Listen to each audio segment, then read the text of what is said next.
Welcome to the Foul Play YouTube channel. Hello, welcome everyone. Glad you could join us here on a Saturday afternoon with so many people.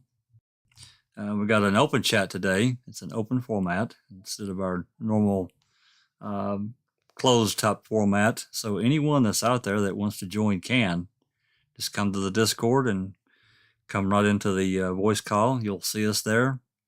And then from there, just mute your mic, and then we'll be going through some questions today. But we'll get to that here in a minute. Want to thank everyone for coming and joining us, and being a part of keeping this our thing going and alive in this criminal justice quagmire that we found ourselves into for me it's 5+ years, and for others it's been almost as long. A lot of hard work, a lot of conversations, and we got a long ways to go. So, but today, I wanted to mention also, Doc Silkman wasn't really fit. He's really kind of feeling under the weather. We hope he can get some rest and relax and not worry about things, and just chill out. We've got it. We'll do whatever needs to be done to help keep this thing moving forward.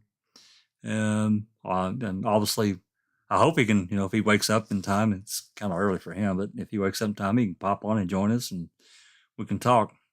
Anyway, looking forward to some good conversation today.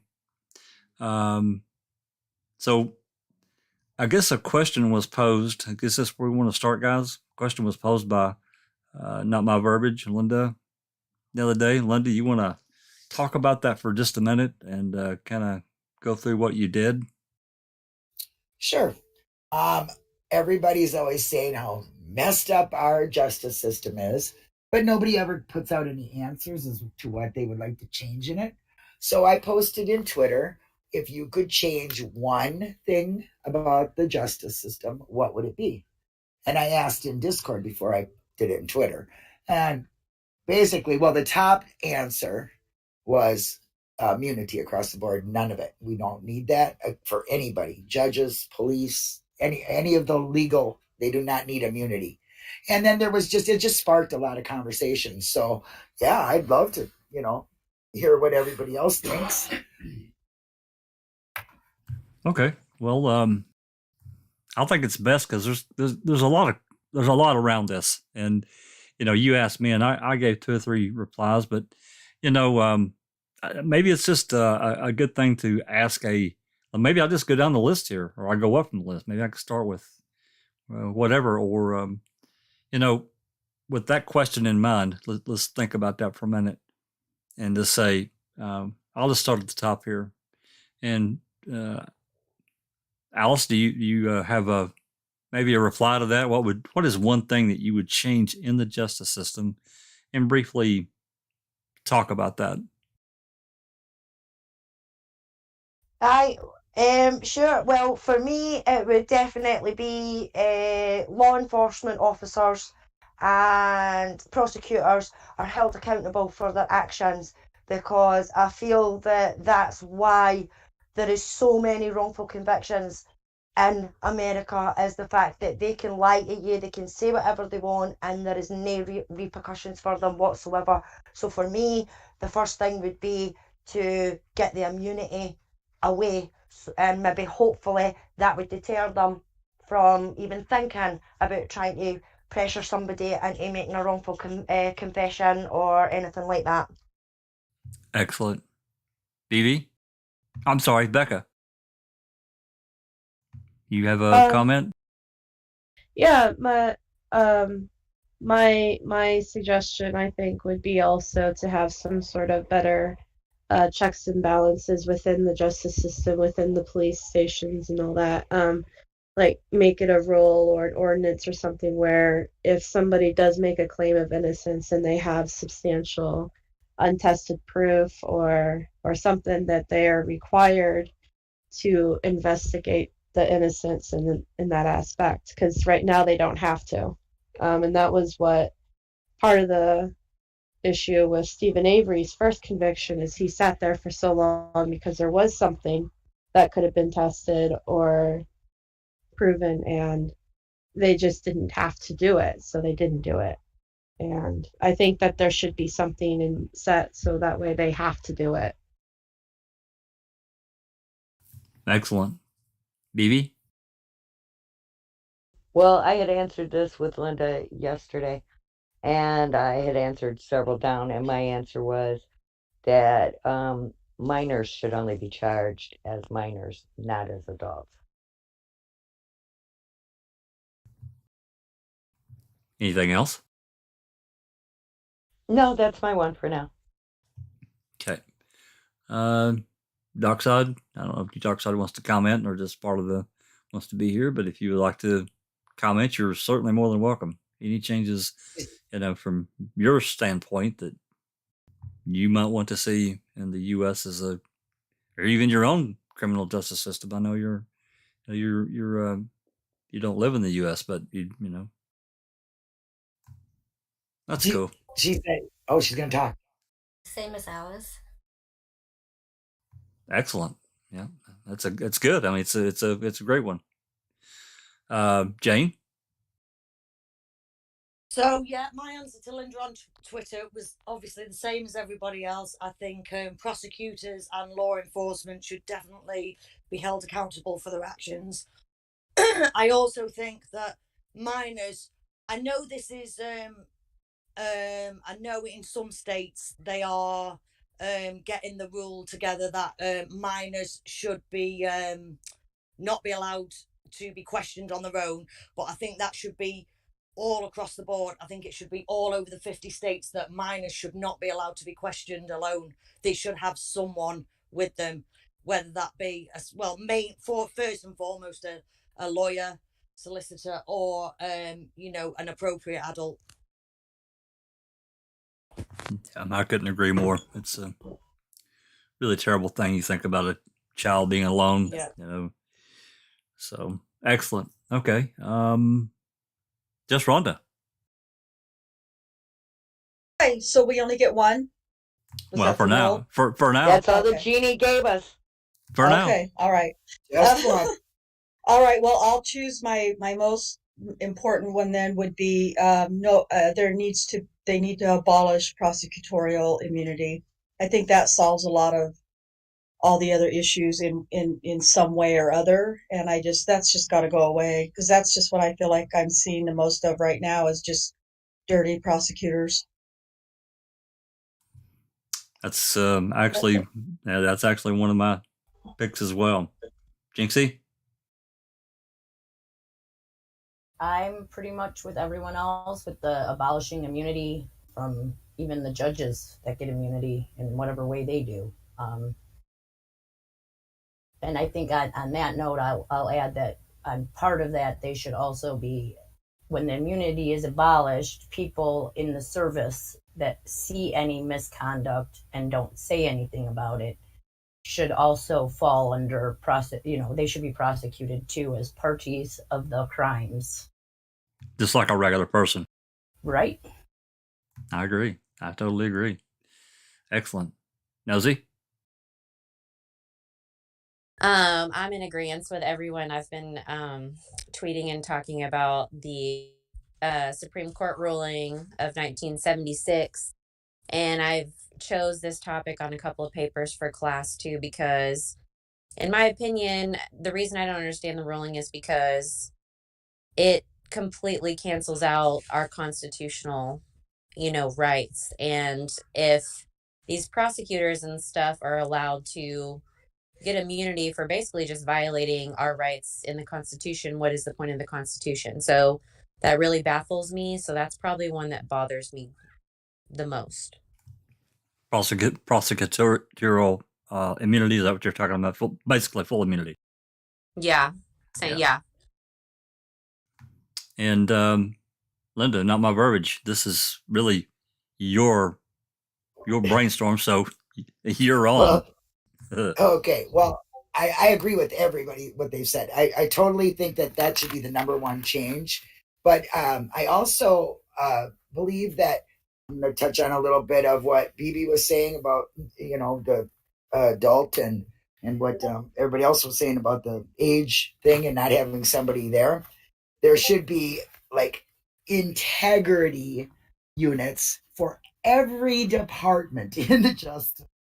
I really think that they all should have somebody who looks over everything they do to make sure there's no mistakes, to make sure that this is worth going through, to make sure that that child understands, what is going on. He should have a team just for kids. You know what I mean? Just strictly for the children who get interrogated, and a parent be there. It should be two people. But I really believe in the integrity units. That's something I'm pretty big on.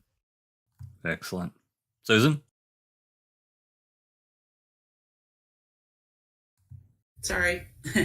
That's okay. Yeah, I think probably the number one, also I agree with everybody, the prosecutorial immunity. But also another point is I think they should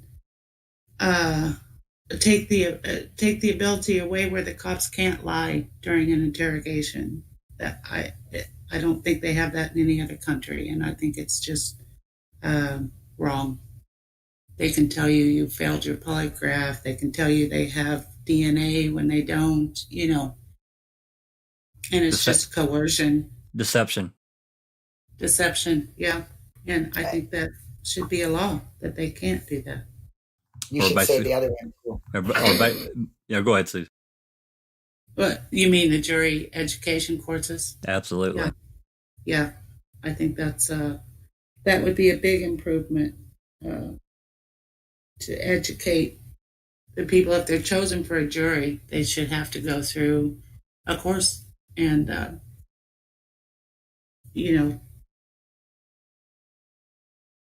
taught exactly what they can and can't do, and sorry, my mind's That's okay.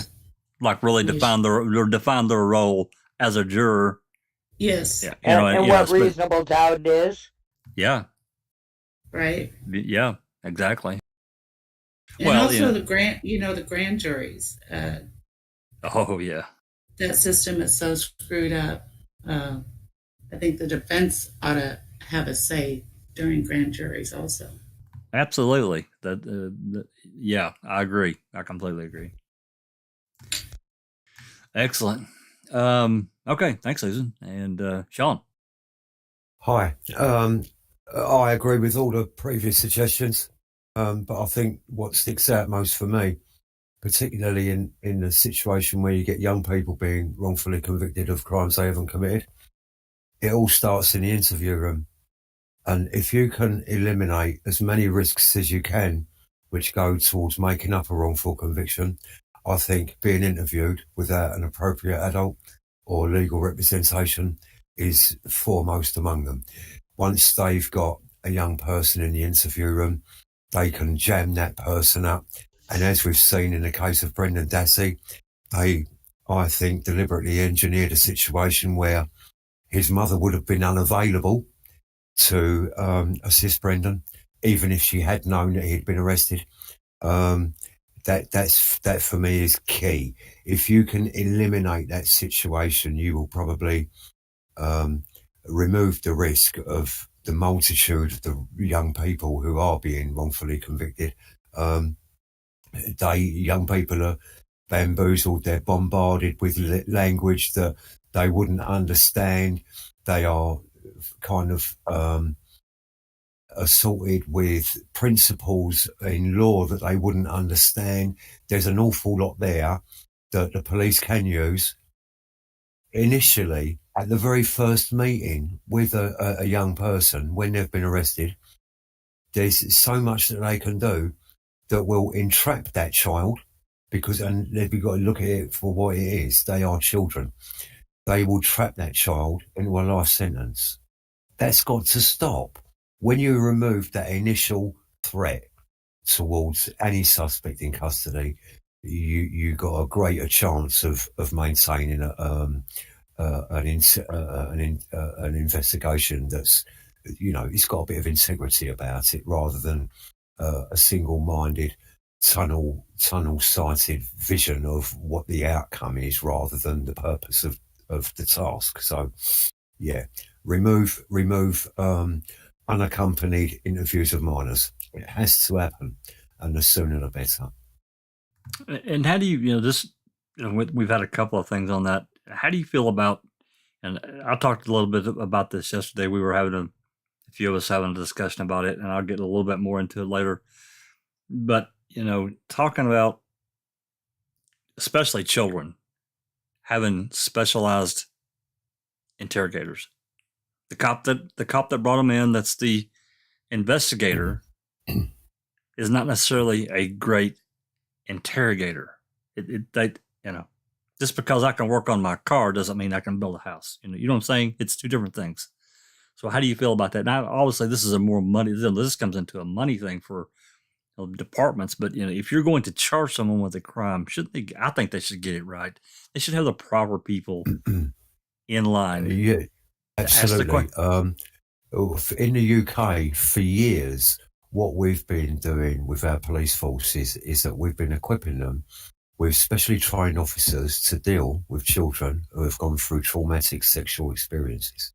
Now, if they can do that in the case of a child who's been through something like that, or you get like a special, especially trained liaison officer to deal with a woman who's been sexually assaulted, or even a man who's been sexually assaulted, you get these specially trained officers. Well, why not for juveniles? Why not for minor suspects who are under the age of 18? They've got no real experience or anything like that of dealing with police. They've never been in trouble with the police before in their lives. You've got to remember that when a police officer goes into an interview room, they're treating that interview room like a war zone. They are looking for anything to use against their enemy, who is the suspect. That's right. That's why the suspect's there. Okay, so what you might have in the UK particularly are offences where the arresting officer will usually be the investigating officer. Now, in the case of a uniform bobby, a uniform copper, they'll arrest you, they'll process you, they'll take it so far, and then it gets passed up to an investigatory level who are the CID. Now, they might not then want anything further to do with the uniform bobby. They'll have a CID officer come down, interview you in the interview room, etc., take your statement on whatever, and they will be the investigating officer on record. So, that's not always a great fix. You need investigators, and you need particularly interrogators. You need people who can seek information from humans rather than from situations and bigger pictures. You need specially trained officers to work with kids. It's as simple as that. You would not put a murder investigator into a room with a 10-year-old child who'd been gang raped, for example. You just wouldn't do it because the murder investigator is too heavy-handed to be able to deal sympathetically, in my view anyway, with that child. And I'm sorry, but there's every potential of that interview being screwed up. So get the right, spend the money, train the officers, put them in there, and you'd get a better result, I'm sure of it.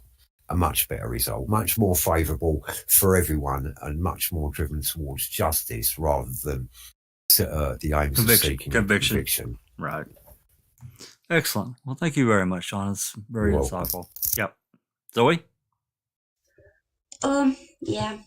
I think I have to change my name starting with a Z. It's just I'm shaking here and waiting and waiting. I need to be called with, my name should be something with A or something, I don't know. Well, I think the kids or minors should be alone when they sign their Miranda rights.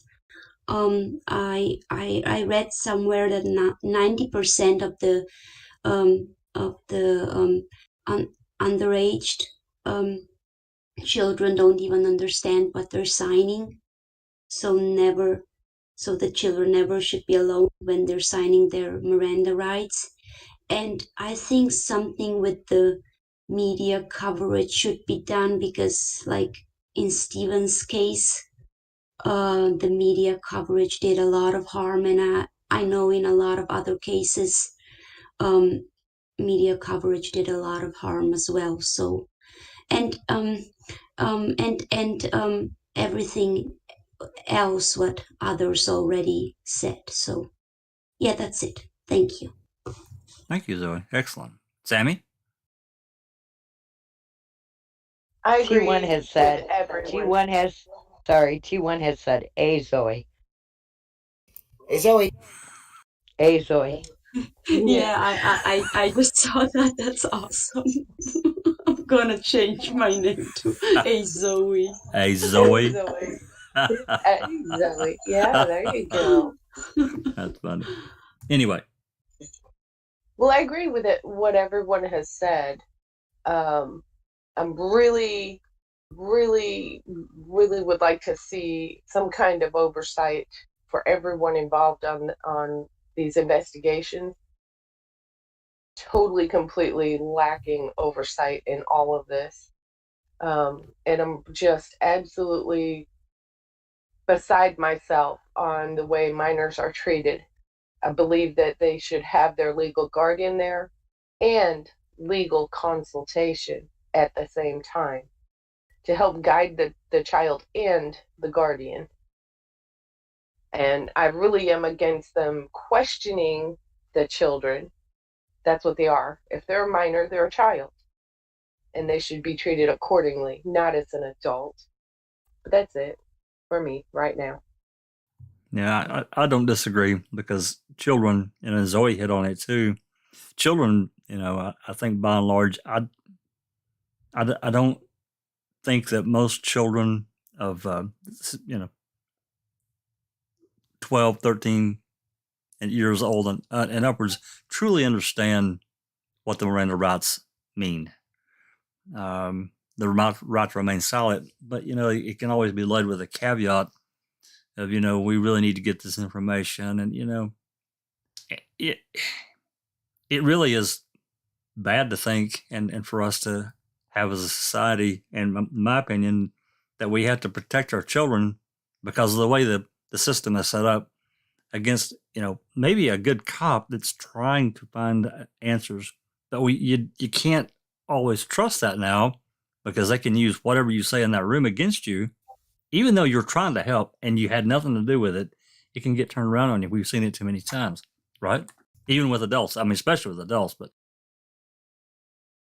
children too. So, but I didn't answer the question. I'll let everyone else go first. But when Linda asked me yesterday, I was just like, "Whoa, where do I start?" There are several aspects, and we can talk about these. I'll give you probably my top one, and I kind of agree with everyone else. Is this wall of prosecutorial immunity that they can't be held accountable for? Really, they just about have to kill someone to really get in trouble. They have to go so far off the rails of their mandate and their authority of their office before it really even kind of raises an eyebrow. Case in point, the press conference that we've all harped on so many times with Ken Kress did on March 2nd, 2006, was so far outside the norm, because, you guys have been around. We would have seen, there have been a few others around, but I just about guarantee you there's probably in the last 40 years, there's probably been no more than 5 or 10 of that magnitude that he gave, and he was allowed to get away with it. So this wall of prosecutorial misconduct not being able to be breached, that needs to be scaled back. The second thing that I would say is that, and we talked about this yesterday as well, a lot of people don't know that cops being able to deceive in the interrogation room or being able to lie, however you want to word it, that's not really a law. That came from the Supreme Court case, and shame on me for not looking it up, but it is not a law. It was just whatever case this was that went before the Supreme Court. these judges, justices said, okay, well, these cops, whatever they did was okay in order to get this information, which I think was deception or whatever it was. I'll have to find that case. But so it's been accepted because it went through the Supreme Court and was backed up. So it's kind of an unwritten law, but it's not really a law. I personally, I think that if you start an investigation based on deception, what are you going to get? To me, it's a train wreck from the beginning. And then it's been expanded upon as we went through time that cops they lie everywhere. Not all cops. I'm not saying that. Some cops lie at a drop of a hat. Susan? Yeah, I just wanted to bring up something that hadn't been mentioned. I think it's really, really important that they go to double-blind testing in the labs. Absolutely. The fact that, the labs basically work for the state. And, like Cohane, she knew it was Stephen's, case. She knew, put her in the garage or the trailer. I mean, that's just absolutely ridiculous. They should double-blind testing. Totally double-blind. They have no idea what case it is. Would make it so much fairer. Well, and that's exactly what. I just wanted to mention that because it's another big. It is. I mean, and that's exactly what Fassbender did, or she did after Fassbender left that note. Put her in the house or the garage, and she did. She did. Should there be one lab tech that does all the testing for the same case? There should be. They should switch it up to different lab techs in the lab.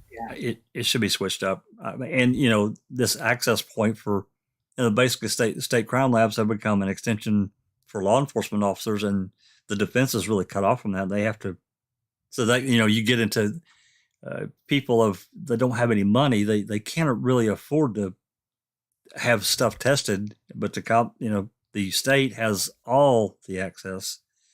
So yeah, and I think whatever the state tests, they should make that available to the defense at the state's cost. Yeah, I agree. Jurors said that all evidence should be given. If all evidence should be available to the prosecution and defense completely at the same time. That should mean all testing should be available too, I believe. Yeah, not holding back, thousands of pages until right before the trial starts. I agree with the paying. It shouldn't, if it's a blind testing, a double blind, the defense should be able to go into the evidence locker just like the cops do and say, I want this evidence sent to the lab. They should send it blindly, and they should be paying for it, the state, because you are innocent until you are proven guilty. And thus he's a taxpayer and does his duty as a citizen. That why shouldn't he have free access to that? They're the ones who have to prove him guilty. So I think that should be free to them too. Shouldn't be. Zoe wants an explanation of double-blind testing. Can somebody do that? Yeah. Well, it means that they don't know where it's coming from, and what case it's coming from, or what person, or what it means. And it can come from either the defense, either defense or the prosecution. So it's a double. Either one can send it. Double blind. They don't know whether it's coming from defense or prosecution. So basically, the lab tech is assigned this evidence. It's got a number to it, and only an administrator within the lab knows where this evidence comes from, and only they get the return of that evidence, or however they want to work it, where it's completely unbiased. You take the bias away from it. So that's basically what it is, Zoe. They don't know. They're looking for whatever the evidence shows, not what they think it should show, because they don't like this guy or they don't like this person, whatever. So. Thank you. That makes sense? Yes. I hope I'm not the only one who didn't understand the double testing. Sorry. Oh, no. Sure. The double blind testing. I mean, I think some countries actually have that, but as far as I know, it's never been done here ever, and it should be implemented to remove the bias out of cases, because there's always so much bias that we see now built in. You see it on the news. Well, and it also removes the request part of put her in the house or the garage.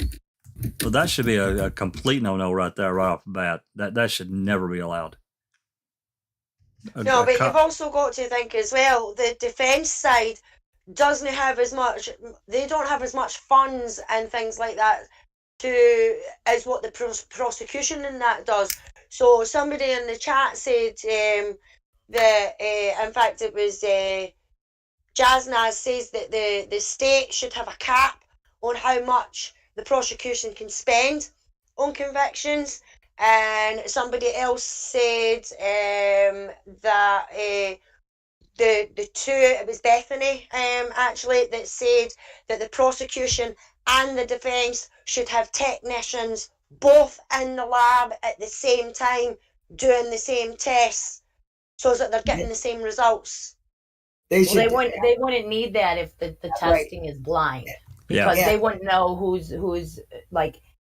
And I'd like to add, like, if there is a blind testing for a case, like say Buting wanted to go and test a swab that was the blood in the front, and then he tested it, I think the results should then go both back to the defense who requested it and to the prosecution, so the prosecution will know that whoever requested it, but they also then have a result of it too. So then if the state decided I'm going to test the same swab and they get a different result from that swab, that both of those reports should go, the same report should go to both sides. It's got to be shared. It's got to be shared. That way they would have, a way to know that, if there's a difference in the test or such and things like that, you'd be able to see you'd be able to impeach certain testing and stuff like that if it failed to prove it. I think a double blind testing would actually eliminate a lot of the BS with trying to finger just a specific person, like you all are saying. But I think it would also eliminate a bunch of the time that's being wasted, and the focus would be on the fact. I agree. And again, it takes that that bias point away. That's so prevalent. We see it really badly in so many cases that we talk about. Another aspect that goes along with all of it really, the double blind testing. I want to get back to another thing that we kind of talked about a little bit, and this is something that, and I can't remember where I saw it, but I believe it was on one of these documentaries about how people are interrogated, and to me it's key. And I think it was actually in England, if I'm honest, Sean. They brought in, I can't remember what it was, but the investigators had been really after this young person. I won't say they were like a child, but they were probably like 16. They were a youth, 16, 17. They were a juvenile, older juvenile, 16, 17 years old. They brought him in, and they basically, they told the interrogator, they had a meeting, they had told the interrogator. Of course, the interrogator had already been kind of prompted, but about what was going on with the case, details of the case, whatever evidence they had, and the investigator was done with that person. It all got turned over to the interrogator, and then they went into their room. Of course, they had someone there with them. The child did, and it went from there. And it was handled, to me, it was handled so much better than what we see, what little bit we get to see with Brendan. Brendan gets hemmed up in a room, with two seasoned cops with guns. And, there's varying stories about all that, Barb says she was not allowed. They basically told her not to come in. There's going to be some tough questions, and then you get the other side of it and said, well, we invited her to come in and she declined. I really kind of doubt that. I don't know how you guys feel. Oh well, sure. You've mentioned something there. Actually, and I can think of a couple of things that kind of fit into that. And this is how I see it. In Brendan's case, particularly, you had a situation where you got two seasoned, long-term police officers. They are skilled in their art. They've been locking people up for years. They know exactly what the courts are looking for, evidentiary-wise. They know what information to elicit from the suspect. They know how they're going to get it. They're very seasoned, practiced, skilled interrogators. Brendan didn't stand a chance. Now, we had a murder over in this country some years back of a young boy. His name was... I'll think of it in a minute. He was taken along the railway. He was abducted by two school kids. Jamie Bulger. And he was taken by these two school kids. He was led along the railway tracks and he was stoned to death with railway ballast. Jesus the Christ. Rocks right? They stoned him to death. Right. Now, he was what was he, 2 years old, wasn't he, Alice? Something like that, 2.5 years old, Jamie was. Yes. Right? Yes. And these kids, Robert Thompson and the other fucker, I can't think Venables. Venables. Robert Venables and James Venables and Robert Thompson. Anyway, when it was identified that these kids were responsible for having abducted and led Jamie away and then the disappearance of Jamie, you had specialist officers swooping on this investigation from London, probably by helicopter. They weren't going to waste time with a car. They wanted people there quick. Now, what you've got are, if they were officers, I doubt they were officers. They were probably psychologists. They would have been in on the interrogation from the start because the interrogation would have been likely to have traumatised the suspects for life. Never mind the act, just the interrogation, the reliving of it is going to be a traumatic experience. You can't have Uyghur and Fassbender going in there and trampling all over that. Don't be ridiculous. Brendan didn't stand a fucking chance. You can't have officers working out of their field trying to do specialist stuff like interviewing kids in serious cases. You can't have it. You need sympathetically trained officers in there who can identify with the children, who can empathise with the children, and who are best served, who are best suited to getting the information that you need from that suspect. The child cannot be treated like a suspect.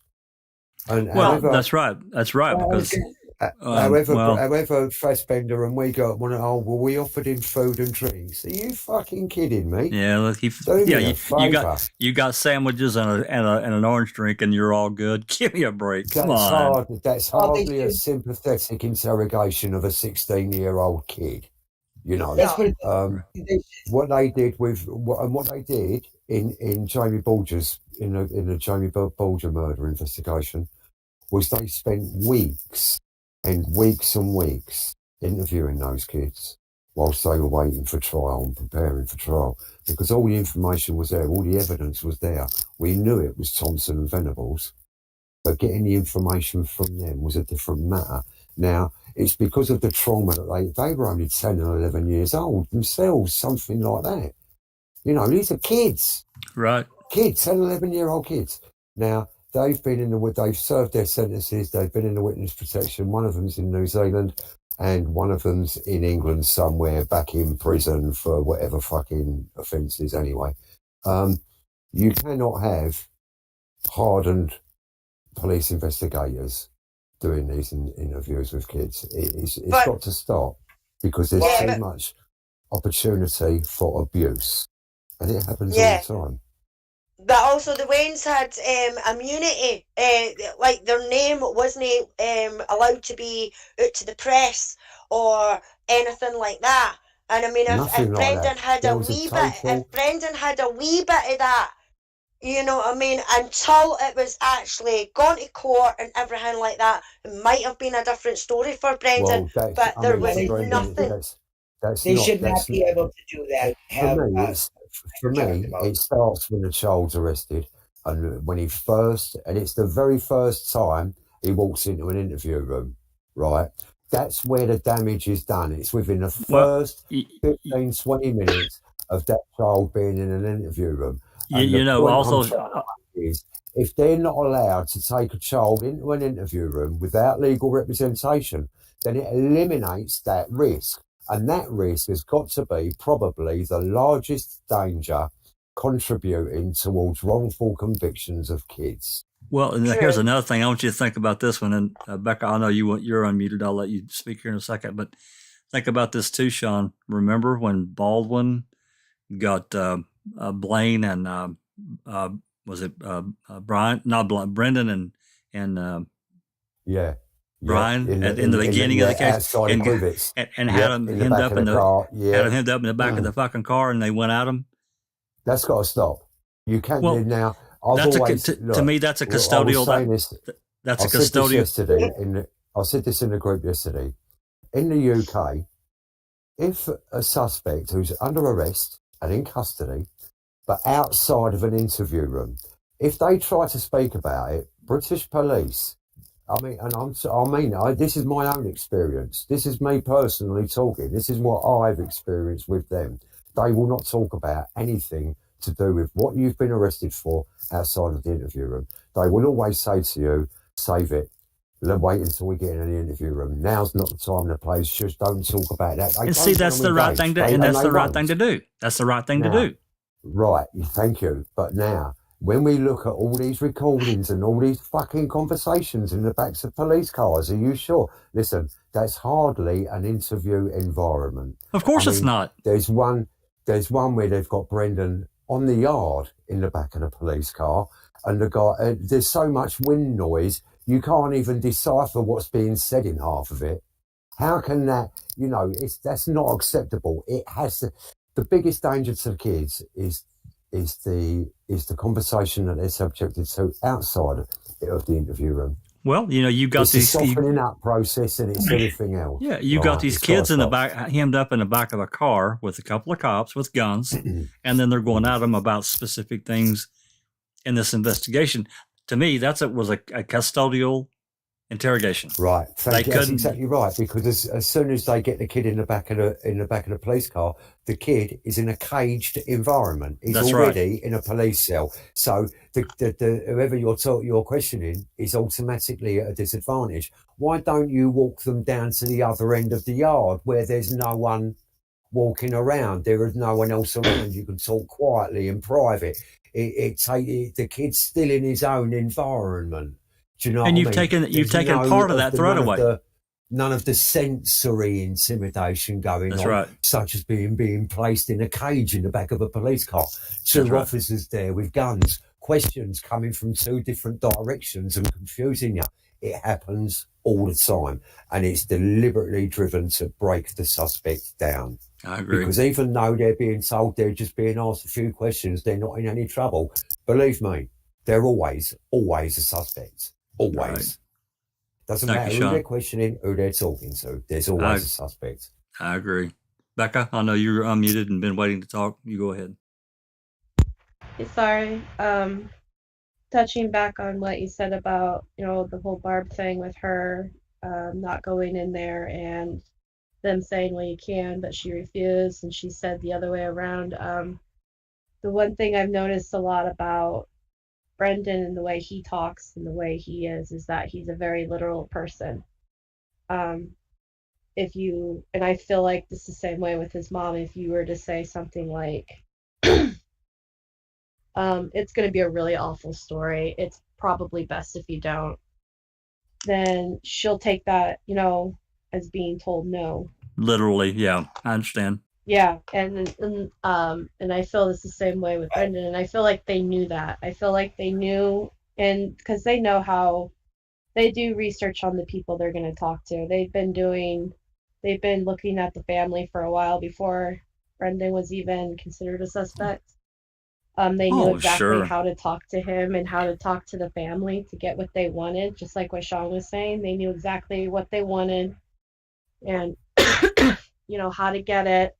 So I believe fully well that they probably said it in a way that made Barb feel like she couldn't go in there. Like, oh, well, they told me, I can't because it's going to be like this really gruesome story. And Right. And you don't want to hear that coming out of your kid's mouth, so you really shouldn't. yeah, The message was you really shouldn't come in. Here's a seat. We won't be too long. Here's a seat. Have a cup of coffee. I can get you a sandwich. And then once we're done, then I'll come and get you. And in all intents and purposes, she could have said, no, fuck you, I'm going in there, because that's her right. But, so that's my answer from that. And they I could have agree made her with you, believe. Becca. They could have made her believe too that it's going to be a gruesome story about what Steve did, Yeah. not what he Well, that's did. the thing is because they even, as my understanding is that they didn't even make it sound like he was a suspect, that he was just a witness. Right. To something. So so they were even telling her that. So it's not like there's like an immediate like, oh my God, he did something. It's just like, no, we think he saw something. But basically for them, Well, yeah, they had him at the hotel to protect him, right? This was a custodial. This was a custodial interview, and in my opinion, because they closed the door. To me, anytime the cops come in and close the door, it's a custodial interview. I don't care how comfortable the sofa is and how many sandwiches you cram in somebody.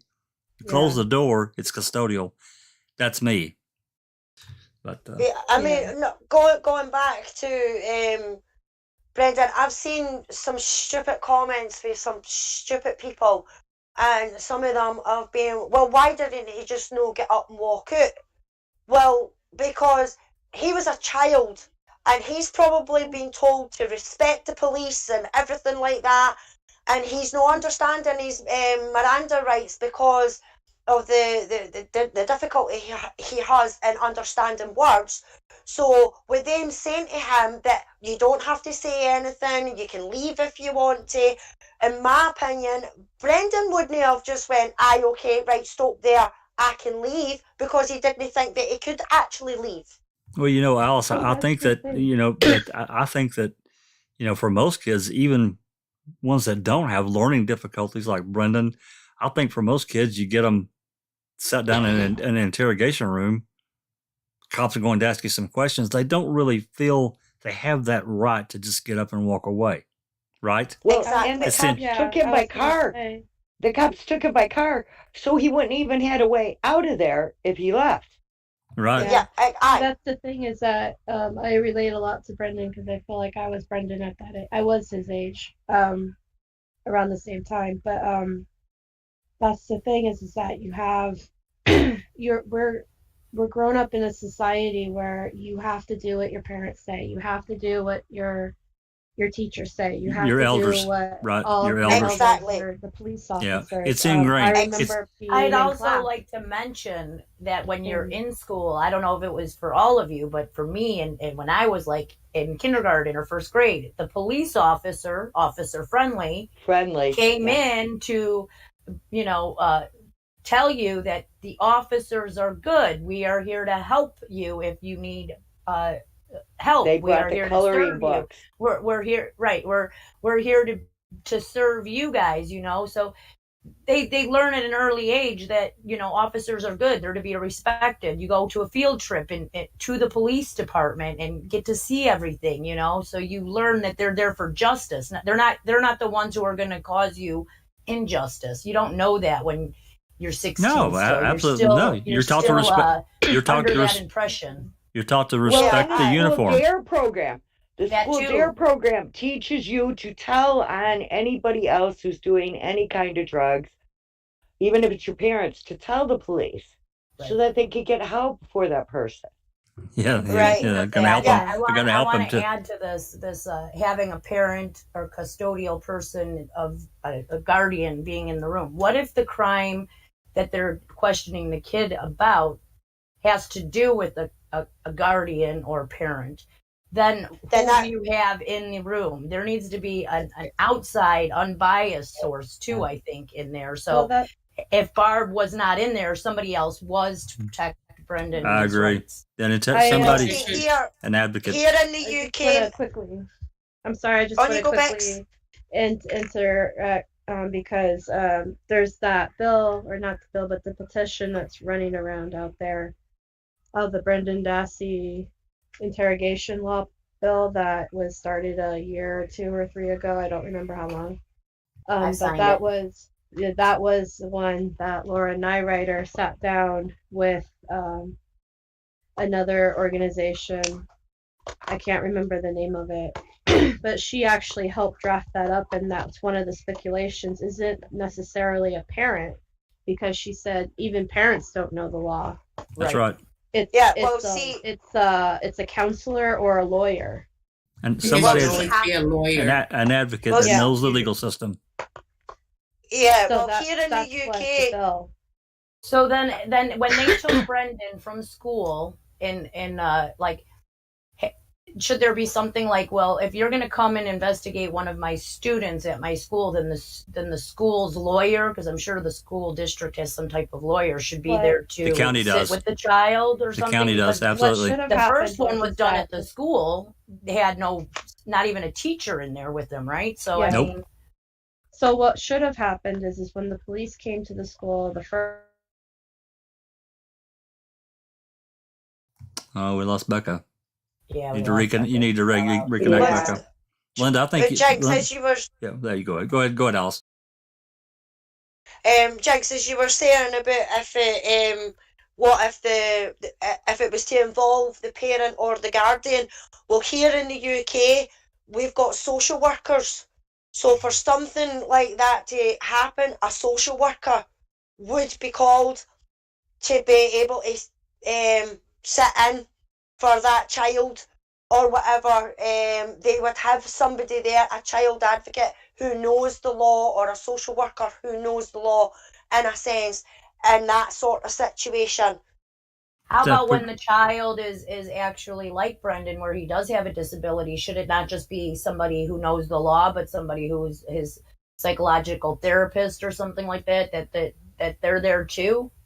Yeah, it could be a psychologist. It could be to help explain. Help explain what's going on, right? Yeah. Aye. There is always they call it an advocate, a child advocate, or a social worker. Right. In our high schools, which is what your 12th, 11th year or whatever it is. But in our high schools, there is a guidance teacher. And if somebody, like if you got into a fight at the school or whatever, you would go to the guidance teacher, and the guidance teacher would sit you down and talk to you about it and everything like that. And if he couldn't resolve it, then it would get passed on to the headmaster. Excellent. Yeah. So call them guidance counselors, right? For anyone that's joined, the chat, this is really today's discussion is really about reform. We all bitch and gripe about, everybody was mad as hell after Ma'am. Everybody was pissed off, and they wanted Brendan and Steve out. This should have happened immediately, but we all obviously have learned the hard lesson that appeals take years. But that emotion that was captured. Now, Linda's brought up a good point with these questions. What do we need to change? That's what really the conversation really has to be about. I mean, obviously, we also need to ask the question is, how do we make our ideas of what we think need to be changed? How do we actually go about taking the steps to change them? Because having ideas is great, but we need to also take steps to change them. I agree. Turn them into a bill. That is exactly my goal, to get somebody to get mad turn them into a bill. Champion it. We need a champion for that. Somebody that's legally savvy that knows how to run. That's exactly we have to be fair here. We have to be fair in this, and we can't, because if we just do this one-sided, we're hypocrites. this has to be something that helps Yes. the defendant and law enforcement. It can't just be one side, because we can't ignore that if a crime happened, that crime needs to be solved. And, you know, somebody lost a loved one, or maybe multiple people got killed, and they're looking for someone. So we have to be fair and true. And because if we just say, oh, we're just, you know, for the defendant, well, that's great. And it is great. And changes need to happen. But we have to be fair and say, we have to be able to help do this to help law enforcement as well and get the right person. Because that's what it's really what it's really about. That's where the integrity units come in, to make sure, and that's where an investigation integrity unit would come in to make sure that they're writing the reports and making sure the dates and the times are right. Did you really get that evidence on this day? Yes, you did. Somebody checked that for you. You know what I'm saying? We need that. We need honesty, and they don't seem to want to stay honest. Okay, well, I believe that everybody comes into this kind of thing, and the reason they are honest is because, and they get away with it, is because they have that immunity, and that's why that's the first thing that needs to go. That's what I said too. Yeah. Well, how about that? And Joris keeps bringing this up. Joris says that loan appeals, you know, they take for years. You know, that's ridiculous. Timely matter. Why would they? A timely function for the same judge that oh my God, you know, you were convicted under. I mean, that's absolutely ridiculous.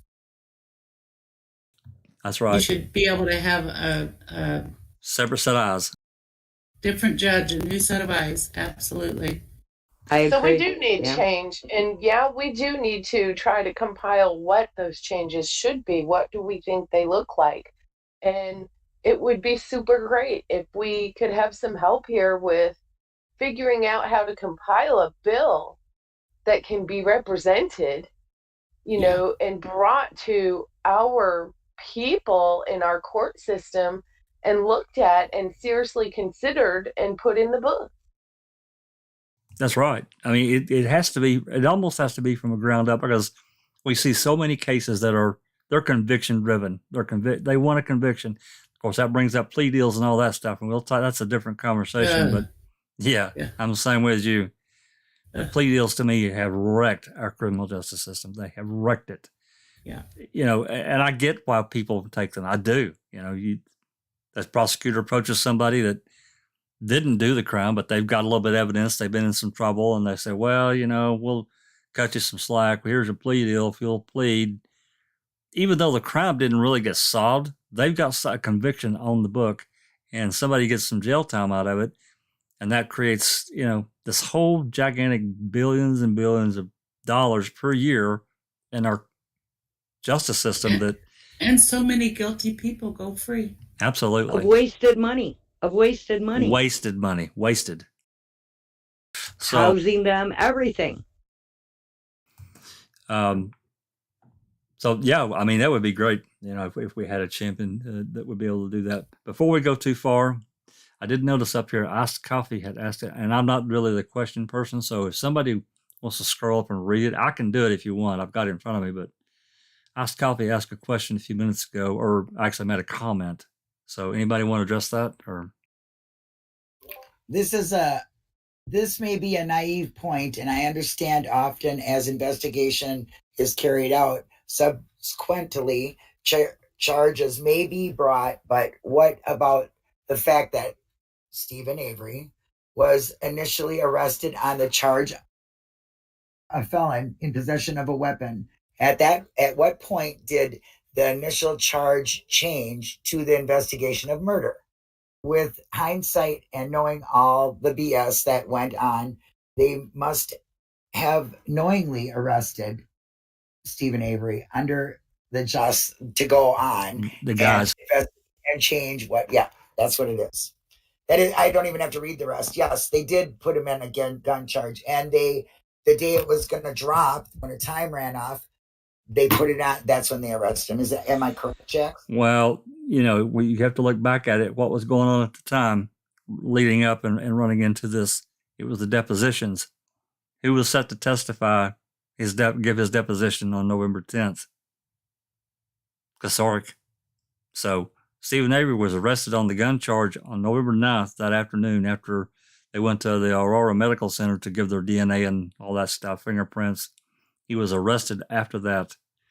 And then, of course, I think it was the 15th that the actual charges were brought, murder and the other couple of charges that were brought against him.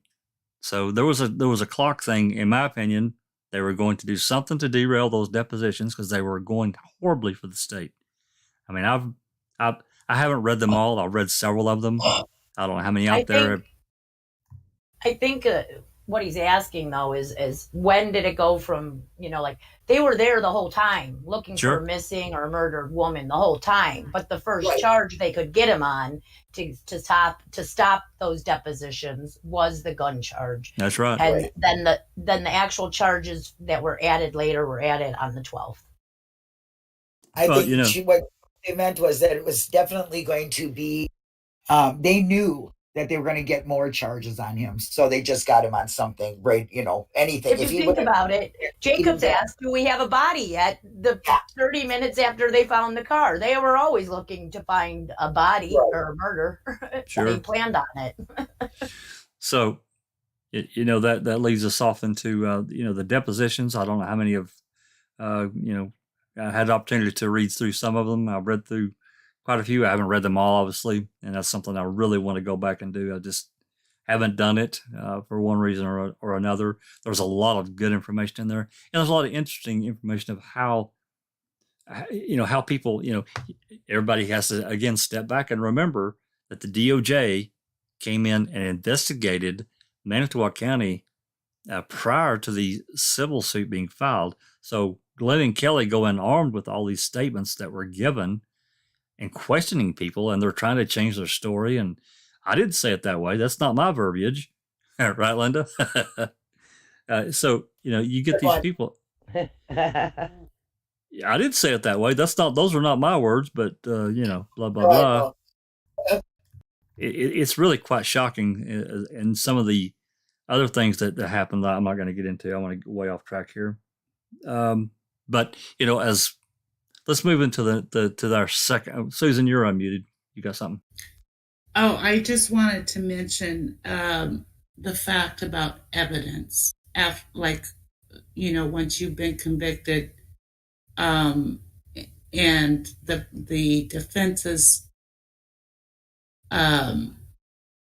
should be able to test any evidence they want to test. Why should it have to go through a judge? Why does the prosecution, have control over that evidence? That makes no sense to me whatsoever. I think that needs to be changed. Well, that's I'd another like to part add of it. to that, actually. I'd like to add that the evidence that's kept should not be kept at the sheriff's department, giving the officers access to it at any time. Absolutely. Any, whenever they feel like it, they could just go in there and look and take pictures and stuff. That should be held in a separate storage with separate people controlling the storage, that they have to go and sign in and say, we want to look at this case number. And I agree, the prosecution should not have to jump through hoops, or the defense should not have to jump through hoops to get access to that when they're appealing even, she should have had access to the RAB a long time ago. Yeah. Absolutely. Well, I mean, we all have to recognize, and I think most states recognize that as time has went on, testing has gotten better. It's more refined. It's, freed so many people over the years now of wrongful convictions. I have to agree. That's another part that needs to be reformed. So it's not so difficult. And people, Trial 4 is a prime example of that guy. He spent years of course, this was because of crooked cops, but it's still the same effect, being able to test something and say, well, hell, I wasn't there. Clearly there was somebody else. Of course, then, another part is, if that happens, the prosecutor comes up and says, oh, well, you have a unindicted co-ejaculator. That just blows me away. That we got that from what book? Was it Blind Injustice that came out of? Is that right? Yes. Yes. So you got this you got this unindicted co-person that was with someone allegedly that's never been brought up. This goes along with the Central Park 5, that case that was the same deal. These prosecutors come up with anything to keep someone in prison once they got them convicted. And to me, that mentality is another part of the reform. We want the right person in jail. We don't want a murderer running free, but they have to do their job correctly. When you take someone's ability to go outside and walk around in the grass and kick the can down the road, to me, it's just taken too glibly. It has been. It's been built up in the system. Anyway, part Can I just add 2. one thing? Yeah. Oh, yeah. Absolutely. Go ahead. I mean, I had to ask, right? We sparked some good conversation here. And it really, everybody is pretty much across the board. Everybody thinks that immunity should be. Integrity units are really a great way to make sure that people are being upright and straightforward and everything.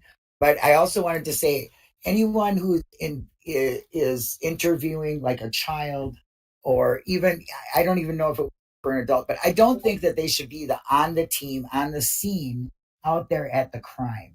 They should know about the crime, but I don't think they should be there, because I think that gets some bias there. Some people might say, oh, I knew that. Who knows? You know what I'm saying? And it makes them say things they shouldn't say, or they just have this about something. So no matter what the person says to them, if they think they're guilty, like confirmational bias, they're going to keep that and, just won't be relentless. And no matter what, I've seen so many shows where it's just that the guy goes, I felt it in my gut. I just knew it, and that just shouldn't be. If you're involved out there and you're coming in here and you got bias, there should be something to stop that in between it before you interview somebody. That goes back to these integrity units that we've talked about. Again, we understand that that's a cost, but versus the cost of housing people that are not guilty, I think it's a small thing. It's a small thing. What's wrong with creating more jobs? Well, I don't disagree, but take that money of housing the wrong convict. That's a huge cost in some areas of the country. At least, I don't know, what'd you say, BB? 50 or 60,000 a year, or was it BB that said that? That was me, and we have a prison, and it's a profit prison, and it's our max, our super max, and it's anywhere from $55,000 to $70,000 a year. See, private prisons need to go too, because They they do. want you to be convicted because they make money off you being convicted. So Absolutely. they're not after the truth. They don't care if you're in jail there truthfully or not. They just care that you keep coming back. And they not only earn money off of the government for that, they earn money off the phone calls. They earn a fortune off of those. God, don't get me started on Cellcom. If you donate money to the commissary, they keep 40% right off the fucking top. Bullshit. That's wrong. So for every $100, $40 of it goes right to the fucking prison for handling the money for them. And to me, that's just wrong. Just think of one prison alone makes like $2 million a year in profit off of the phone calling cards. See, that's another thing that Stevens calls and Brennan's calls, and knowing how much those things cost. Oh my God, and how long that's and the phones were terrible in some cases. They were terrible quality. But that is insane. It is insane. And they interrupt every 4 minutes with your call is being recorded. Right. And they're paying for that time. Yes. Silkman says setting a standard for scientific evidence is also a good one. Yes. Absolutely. It's absolutely a great one. Well, the standards, he's hit it so many times, right? Especially by Colleen, she is really, and this gets to an evidentiary hearing. I mean, oh my God. That was by yours, by the way. Sorry about that. Yeah, yours needs to get on the call so we can talk to him. Call out to yours. or anybody else that wants Yeah, to come in and join us he's live. got some Come really into good the points. office. Doris, get over here now. Come into the office and jump on the call, man. Yeah, come on in and talk. We won't bite. I mean, not too I'm hard. just listening to y'all. Nosy, Well, yeah. some of us won't bite. Well, Nosy might bite if you take her off. She might bite you, but that's okay. Not. But he might like that. She might anything she shouldn't say though. I knew it was coming. I knew it was coming. Beetlejuice them in here. Yours. Yeah, another aspect of evidence that we just talked about, it being housed by a third party and away from the police department, I wholeheartedly agree with that. There should not just be an automatic access to be able to go to the evidence room and do whatever. We faced a lot of problems in trying to get certain pieces of certain calls we can't get because they're saying it's wrapped up and it's evidence sealed with evidence tape, and they're not going to break that seal.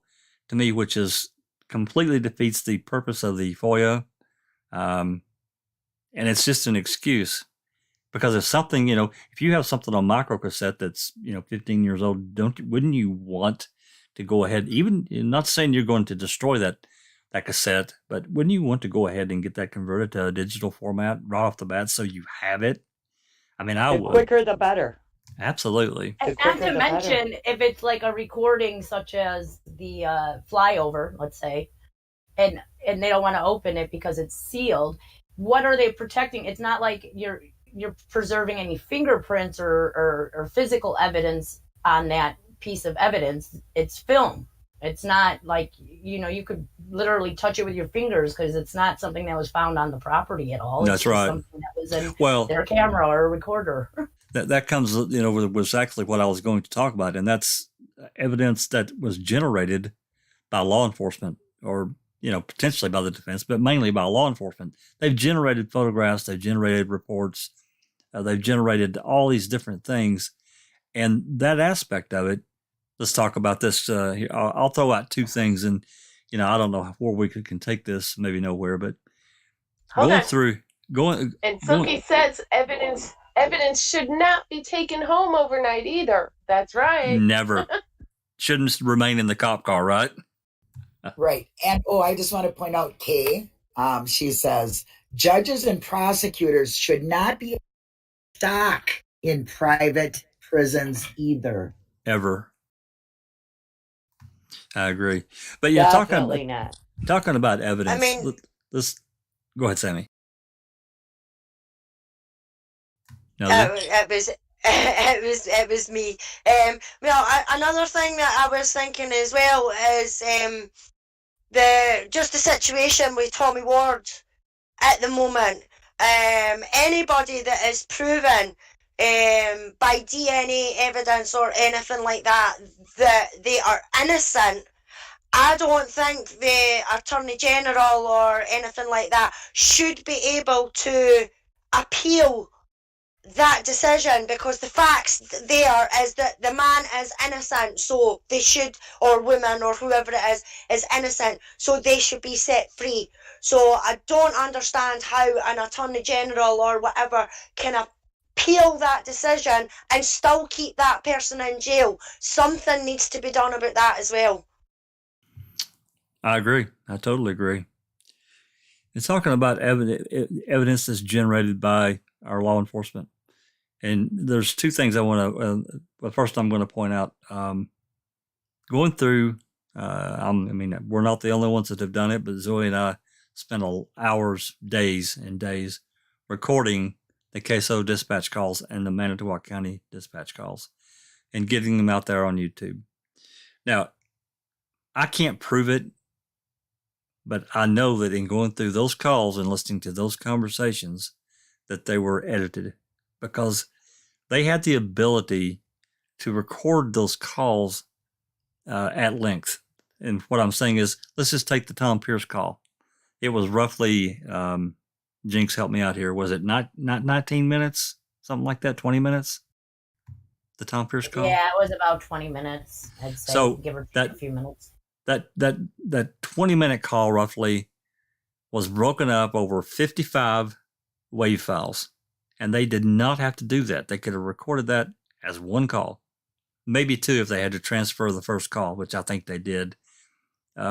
So this ability of the police department to break up communications of that nature and to have that level of access to me is wrong. There are other instances where going through and listening to just a regular day at the dispatch in any particular channel, you could tell that a conversation had been started because a call would come and it was like a continuation of something that had already been talked about. And I'm like, what are you talking about? Where did this come from? And it happened more than once. And that to me is evidence tampering. I don't care what you say. It's tampering with something, an official communication that came into a police department, and they should not have that access.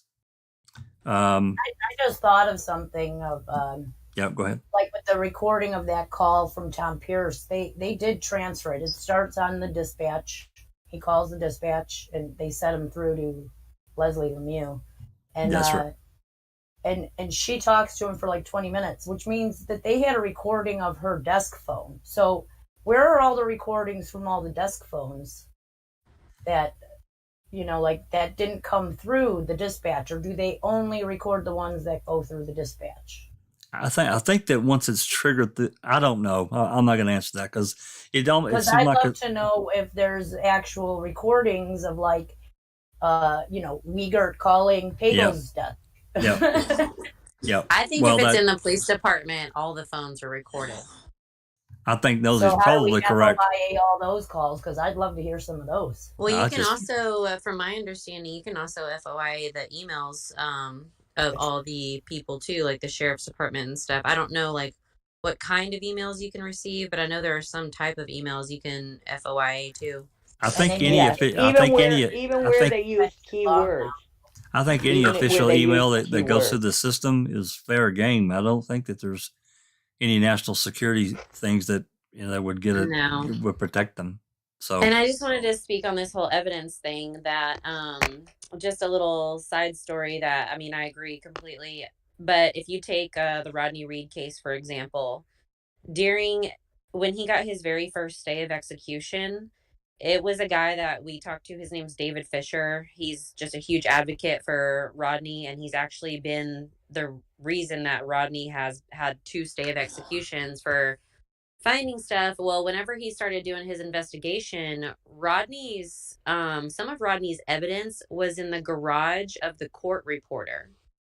So that blew my mind that, a death row case, and, once Fisher got all of the evidence out and everything, he was able to see that the prosecution had modified like the color of the photo and like they tinted it and stuff like that. I don't know if that's normal or whatever, but he seemed to think it wasn't normal. But I thought it was very strange, and for one, that it was in her garage, and two, that nobody was responsible for this. Nobody got in trouble for this. No, nothing. But he had a ton of his evidence for his case sitting in somebody's home garage. A court reporter's garage? What? A court reporter's garage. I can send y'all the link. How does that happen? I mean, that's rhetorical. I know you don't know, but wait a minute. Yeah, I don't know. Same thing. In some states, the court reporter is responsible for evidence of all cases. They usually rent a storage. Yes, that's unusual to be in a garage, but in Rodney's case, there was evidence in 3 different places. Yeah. And when he was going down the checklist, this evidence was missing, and that's how he ended up at the court reporter's house. And it was not boxed up. It was not protected. It was literally just sitting against a wall in her house. That should be that right there. Absolutely asinine. And it's a death row case, which is crazy to me. That should be prosecuted, just like the no immunity, because if that's mishandling and or rigging, to throw it away, whatever it is, it should be prosecuted, and the case should be thrown out or redone. The case should be thrown out too. We'll find out in May. The integrity of that evidence is no good now, and even if there is any evidence that was there that could help him prove his innocence, Okay, yeah. Questioned about- by the prosecution if need be, because it was in somebody's garage unprotected. And Yeah. unprotected. But So how about that- Scott Phillips' case? They lost 75 articles of evidence. Okay, Yeah. they threw it out and they lost it, and it flooded, whatever it was. So that kind of stuff that should be prosecuted. I believe that. I think so too. So chain of custody is really what we're talking about, right? That's what we're talking about. Well, It is. securing your evidence. Evidence and- preservation. Well, let's just think about this for a second, and maybe this will make it a little more clear what I'm thinking in my head. August or September 2011, Fallon Gone and the gang had a bone giveaway. Teresa's bones back to her family, or these bones back to the family. Now, let's just say that they still exist, but the chain of custody was broken. So you see, Yeah, I mean, it's probably in a secure place in a tomb or wherever that the family did. But if you say now, well, we want to go back and get that evidence, the chain is broken, and so you can't really prove. You know what I'm saying? You see, the chain of custody is annihilated once that happened. It crossed the line. So a court reporter, that is crazy that's allowed. If you write, what is the?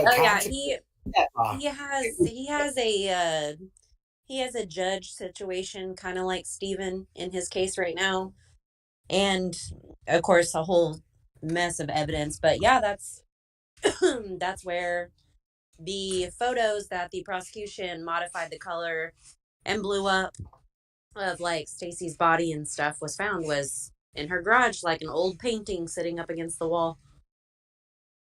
Okay, well, Valen and them wrote that, but what were their consequences if they gave away the biological evidence, because they did write that? Well, and see that's the other side of it. That's the other side of it. There's no consequences. There were unconcerned about giving away biological evidence. They can come back and say, well, we thought the appeals were done, but they didn't know that. And even if they thought the appeals were done, to me, it doesn't really matter, because something new could have happened down the road. So it's really hypocritical of them to come back and say that at all. I thought they said in the thing, it said in their statute, it said until the convicted is passed away or exonerated or done their time. That's right. That's exactly what it says. Or have been asked.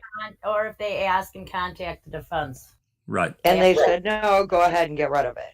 Okay. We don't need it. So they got rid of it, but there's no consequences there. Now, let's switch that for a second.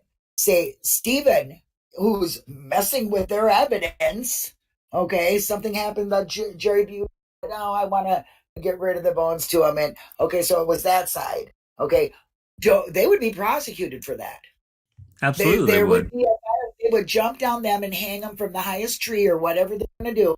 And there's absolutely nothing that is going to happen to the state for doing that. That is, again, where prosecutorial immunity comes in. If you put that into the justice system as it sits, it's going to change a lot. That's what I'm saying now. It SCOTUS, when they made the ruling, literally gave cops, prosecutors, judges, all that stuff, the ability to literally violate the Constitution. Because think about it, in this millennium, decade, whatever, we're still having trials for Black people that are all white juries.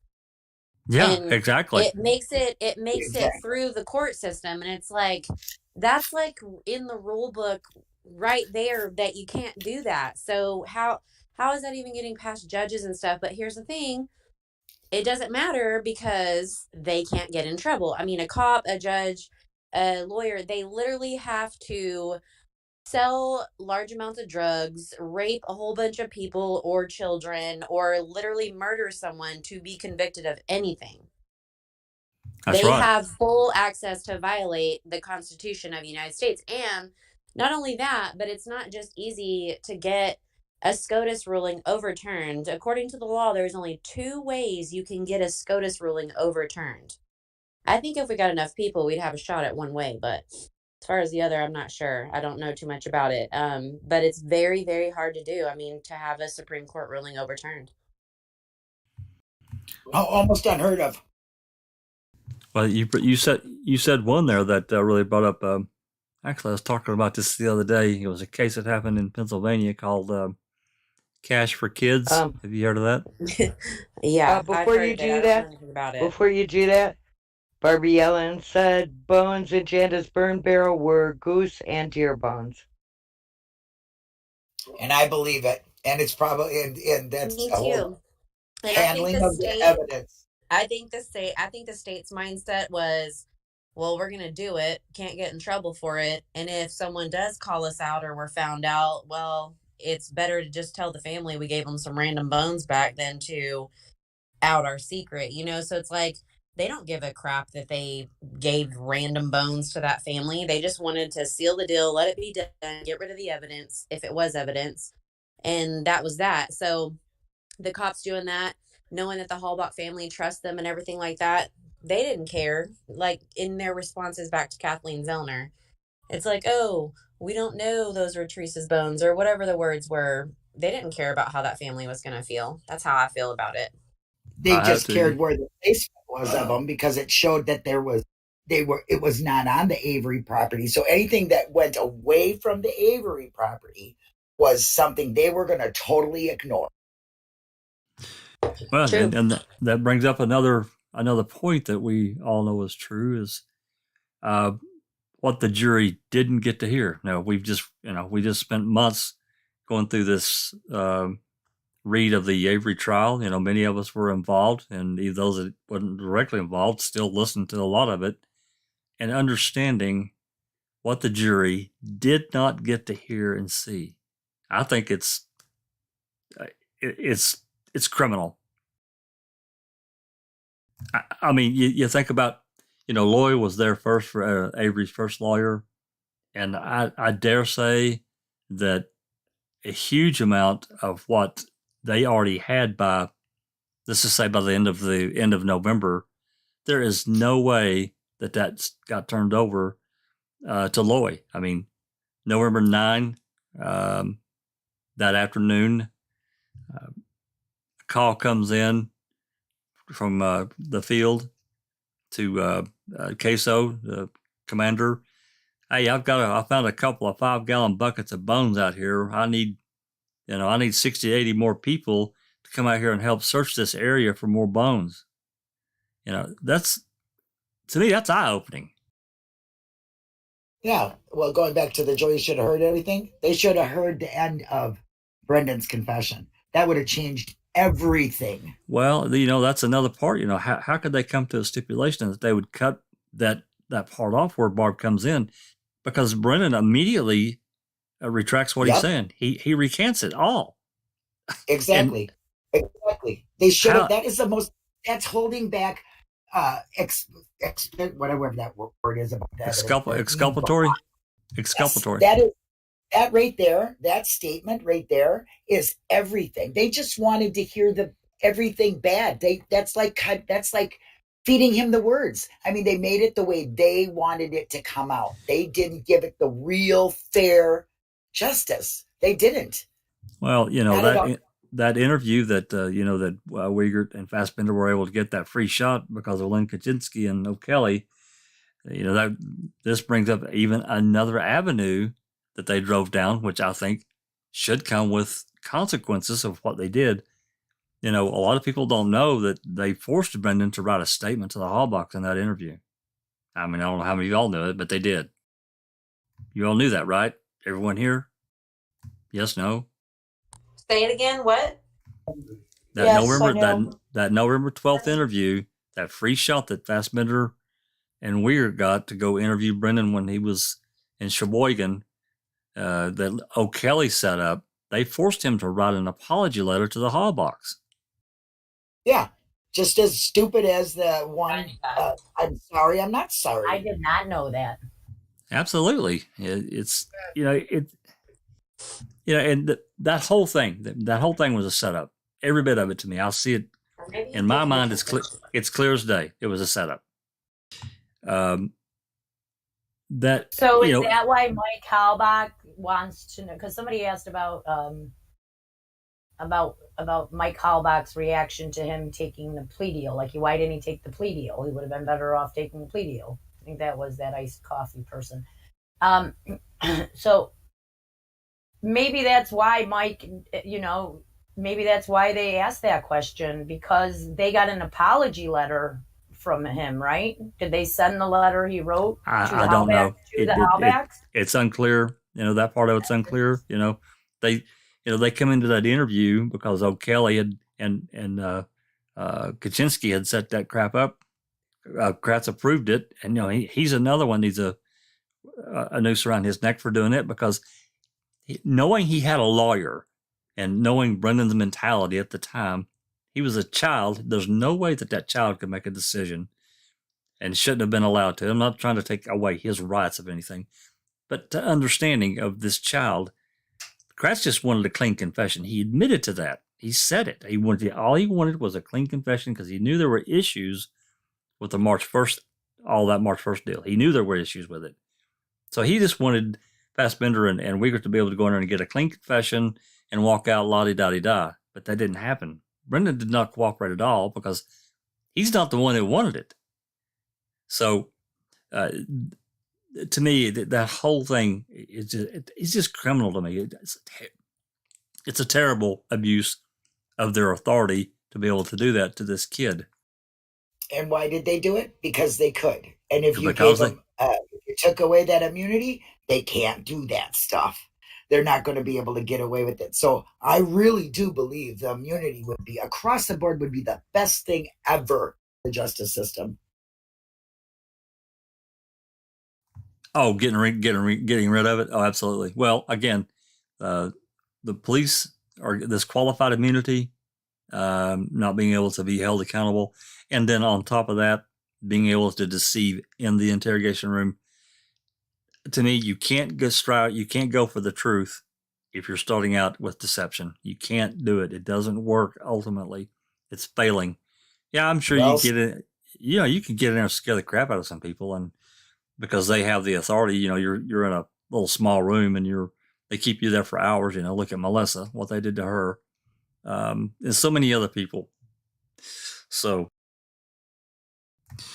Okay. Do we have any questions? Barbie Ellen also points out, did you know they put Brendan on suicide alert because he copied a poem out of a book to send to his mother?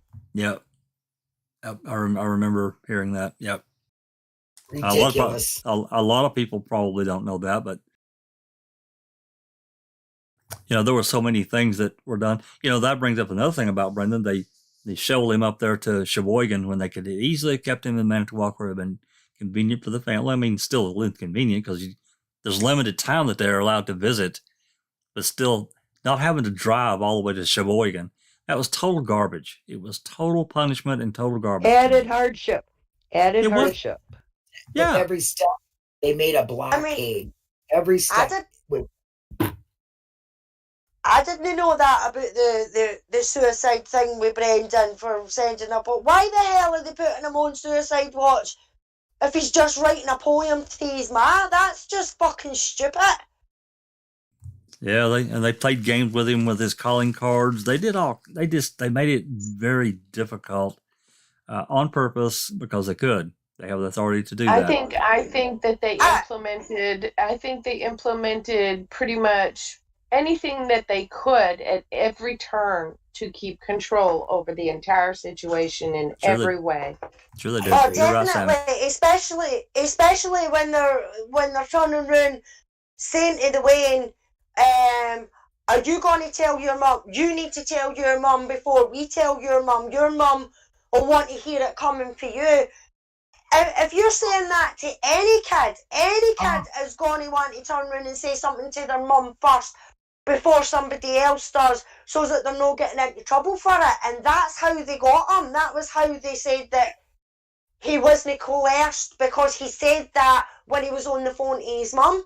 But they did coerce him in a way, because they tell him, oh, well, if you don't tell your ma, then I'm going to tell your ma. So that's exactly what they went done. As soon as he got out of that bloody room, he went into the jail, went to the phone and phoned his ma and says, "Oh, ma, I've got something to tell you."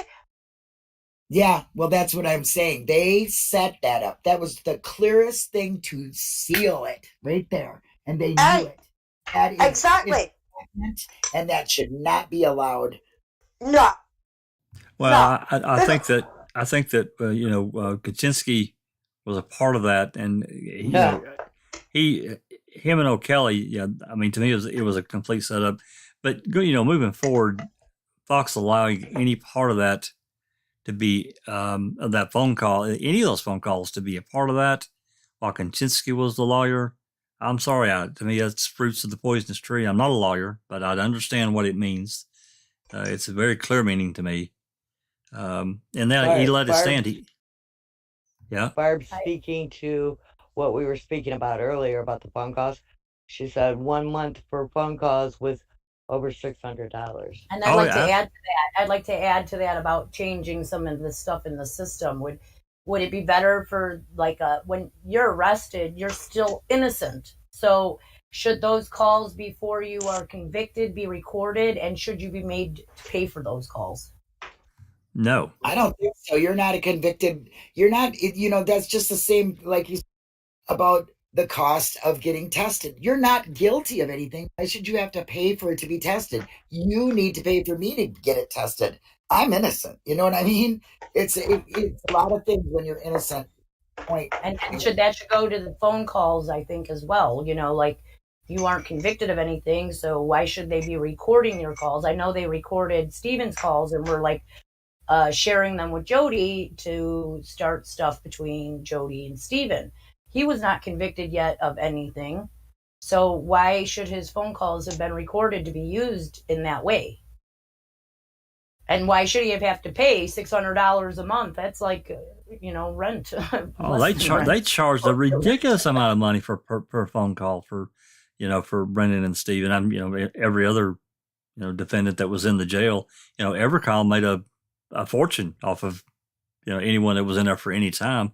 A ridiculous amount of charge, and I don't agree with it at all. A small, to me, the fee should be turned back towards the state because they're the ones that made the arrest. They're the ones that are making the claim. So you're forcing a defendant. You're really just saying, "Hey, you're guilty. We've got you. And if you want to make a phone call, we're going to listen to it." Number one. Number two, you got to pay for it. What? Yeah. And they should all get that back. And like Sean says, suspects shouldn't have to post bail, cash up for bail. I mean, you should just, if you have to put a monitor on them, fine, that's fine. You know what I'm saying? Don't put up the cash. And if you do have to do it, if you're not convicted, does that person get all that money back? No. But they charge you for the state's time. They make you pay for the state's time. So why shouldn't you have to, all court costs go to the convicted. So why shouldn't you, if you're not convicted, get all the money back that you put out?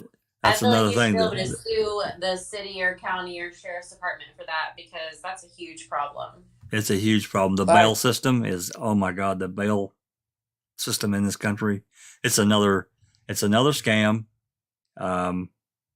I've not personally. Well, I had a loved one that really got in a lot of trouble, and it's terrible to try to understand. Basically, you look at it from a person that really doesn't have a lot of means. Trying to help someone that is innocent, you're really out a lot of money automatically once you get caught up into the system. And the bail system, Jesus, oh my God. That bail system, your bail system baffles me. It really does. I mean, they could get a bail up to $250,000 or something like that, and half the people can't afford that, so they're not going to get their money. What about it being posted? Daniel Holtzcall's bail was $5 million. Yeah. Wow. You post bail by yourself. You have to hire a bail bondsman. Is that something that should be changed? I think in some states they don't have bail bondsmen, but most in states. Wisconsin we don't have them. In No, Wisconsin we don't have them. Like Las Vegas, you had to have a bail bondsman. I think it was not here in Illinois either. So and not in Wisconsin, as BB says. So, but some places you can't post bail without the bail bondsman. So, that's kind of ridiculous too. But I mean, getting somebody who's from a disadvantaged background, say, give them a couple of $1,000 bail, maybe they'll be able to manage that, you know what I mean? But when they're turning around and handing down £20,000 bails for somebody who's done a robbery or something like that, I mean, I'm not saying that the bail should fit the crime, but just the fact that somebody who's stupid, they're young, they're stupid, they've done something daft like rob a garage or something like that, and their bail is $20,000, there's no way that they're going to be able to manage that, you know what I mean? Yeah. So I think something that's the idea. That's the idea, so they can keep them in so that they can't get out. I'd see the point if they were a flight risk, you know what I mean? That's if it was a major flight risk or something like that, then take the bloody passport off them and still give them a $5,000 bail or whatever. No, this bloody 20, or as in Daniel's case, 5 million. I mean, that is bloody ridiculous. Right. So they made it. And he was a police officer. He nowhere near made that kind of money. Right. Exactly. So, again, the system itself, seeing these, numerous issues. I mean, we drove way away from where we were, but there's still part of the entire system that needs to be reformed. It needs to be made right so it works like it's supposed to work. Instead of this, it's just a nightmare. Plea bargains, we could talk about that for weeks, but I'm not going to bring that one up. I forgot what we were going to go to next. Oh, I know what it was. Is there any questions that we can get to right now? Anything, Sammy or Linda, that you guys have seen that we need to answer for? Barb's been commenting on how they only had. Barb's been commenting on how they only had 3 barrels. Yeah, I was just going to bring that up. Yeah, there's conversation going on about, the barrels and the number of barrels and how barrels are removed and then brought back.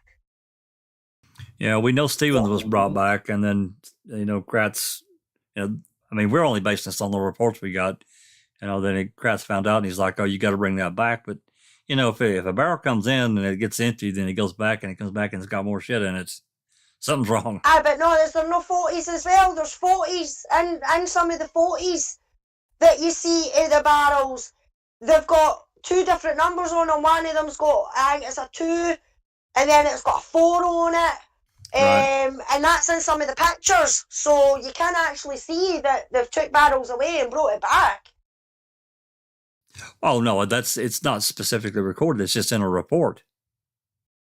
No. And was there a burn barrel from the deer camp? That's right. There was a burn barrel there. And the one barrel went on a round trip and a guided tour and on parade and. It kind of seems like it, don't it?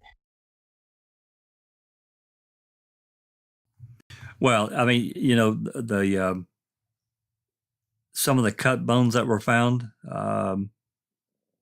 in 2 different places, finding bones a mile and a half away, and it raises a real problem and a real concern.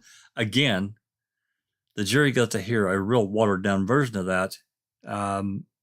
And they didn't get to hear the phone call from, the cop that's out there and finds these bones out there, and then calling for, 60, 70, 80 people or other cops to come in and scour and clean the landscape of what they've got.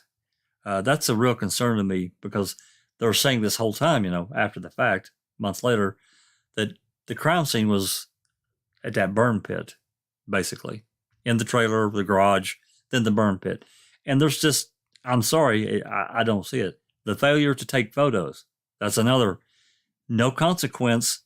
We didn't document the scene. We're saying it's there, but oops, we can't really prove it. Or just believe us, though. Really, wink, wink. See, how can they call this DNA? But they also deviated from having the anthropologist out there taking photos, a grid, and everything else. So they deviated from more than one protocol. Oh, huge deviations. Yeah, how can they have called this a proper investigation in any way? with all this deviation. They can't. And I do believe the deer camp barrel is the one that had the bones in it.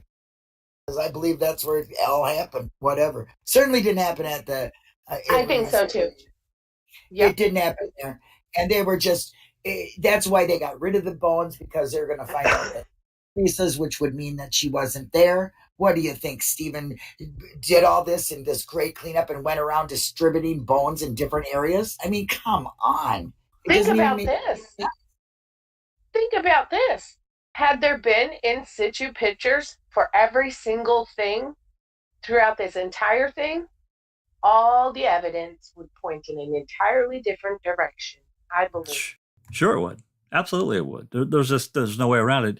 And to me, I mean, I think many agree that there was a huge incident at Cuss Road, the deer camp area. They spent way too much time there for there not to be.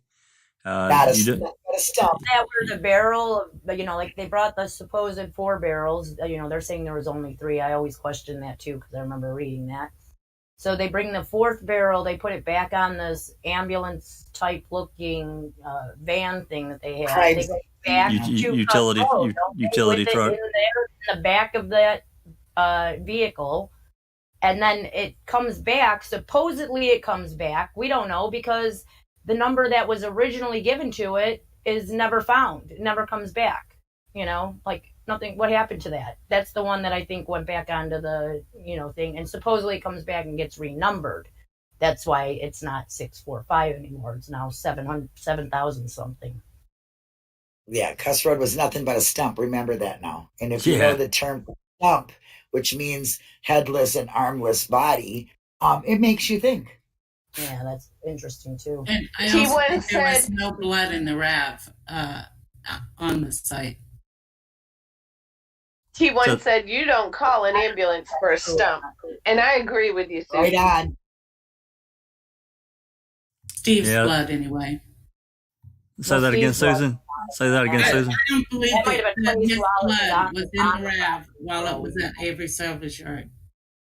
See, this is what I think. I think the blood was in there before they planted it, because I think the cops planted it. And why not plant the blood before you're going to plant it? Why go back and have to plant the blood? No, they're going to do that first, then put the RAV there knowing that Stephen's blood is in it.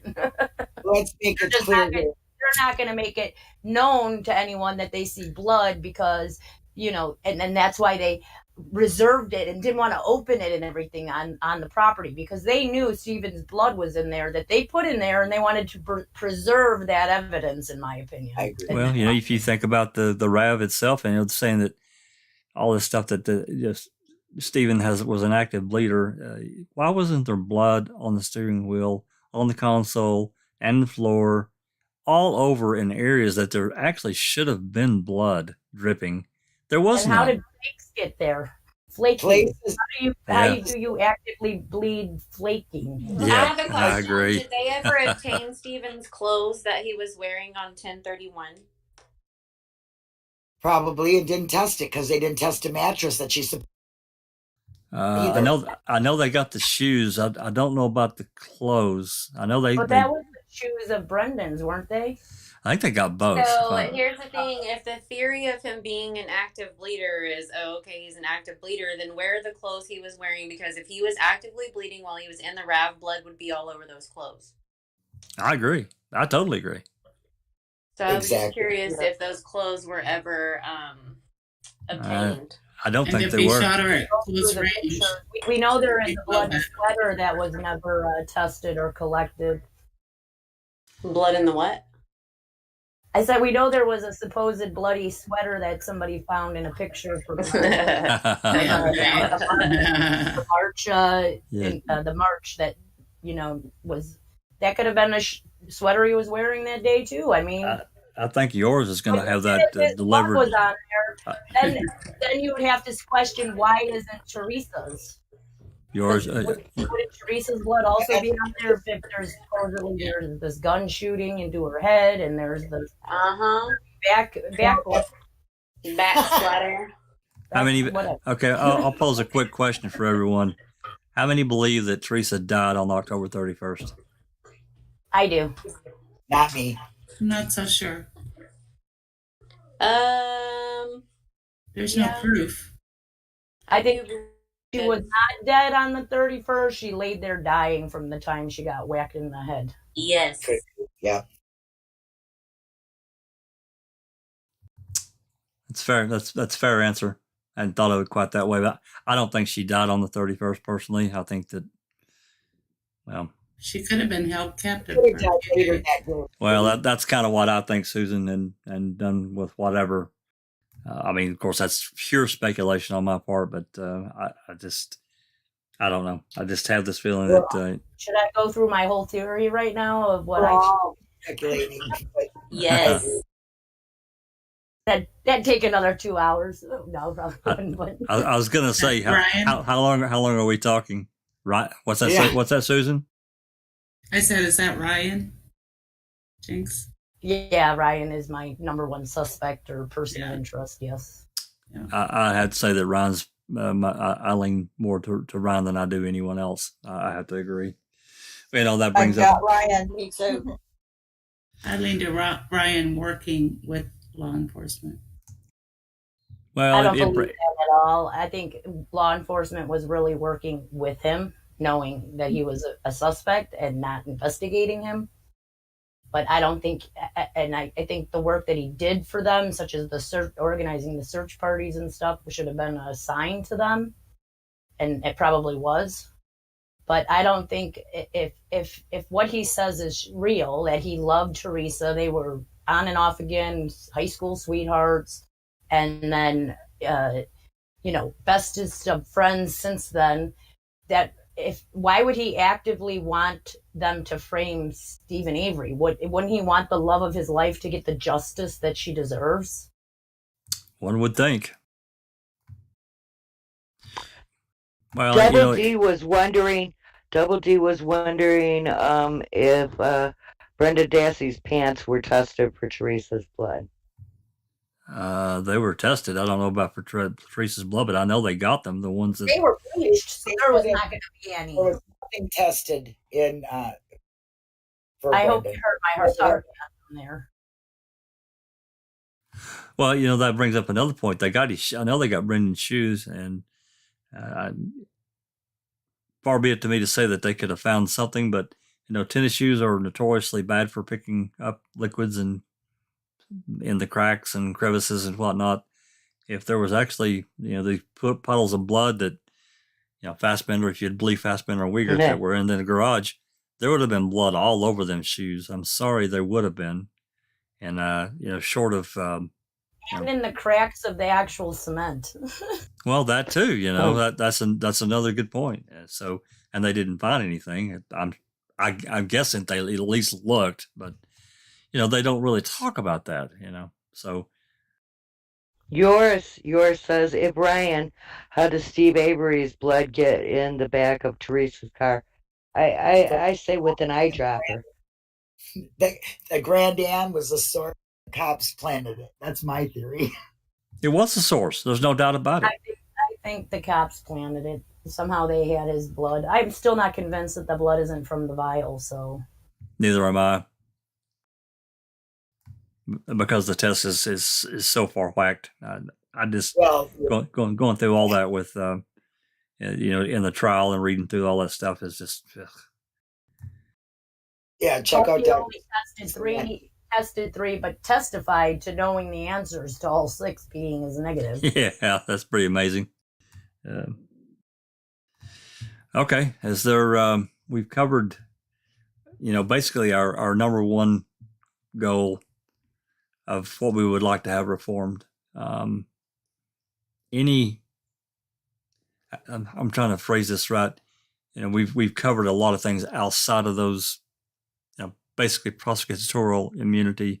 They can't be held accountable, basically. Let's just take that to the next step. If a prosecutor, and you know what? We got to separate the two because it's two different things. If a prosecutor is caught doing it, there is the Brady violation that's in place. It's it's often difficult to prove. I think in this case that Grass committed several Brady violations, but that's me. Number one being the Dassey final CD report, regardless of what's on it. It should have been turned over. Fassbender did not have, in my opinion, he did not have the right to keep the CD or the report. It should have been turned over to Dean and Jerry. I mean, in that exchange between Kratz and Fassbender, how did that shake out that Fassbender just kept it, but all this other stuff that he transported to them make it there? Did Fassbender decide this on his own? I'm just going to hold on to this. I can't believe that. And if it's work product, why did Fassbender or why did Kratz turn it over to begin with? So to me, it's a huge violation. And the second thing I'm going to throw out, and I'm going to let y'all talk. You can just talk however you want. And I've bitched and griped about this and harped on it for forever since we really got it several months ago. This is the video from the CASO jail in a privacy room where there's not supposed to be any electronic devices at all. How should that be addressed and punished, or what it dealt with? I'm going to shut up now.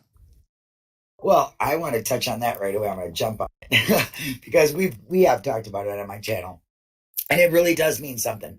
And it not only for Stephen, but what about everybody else?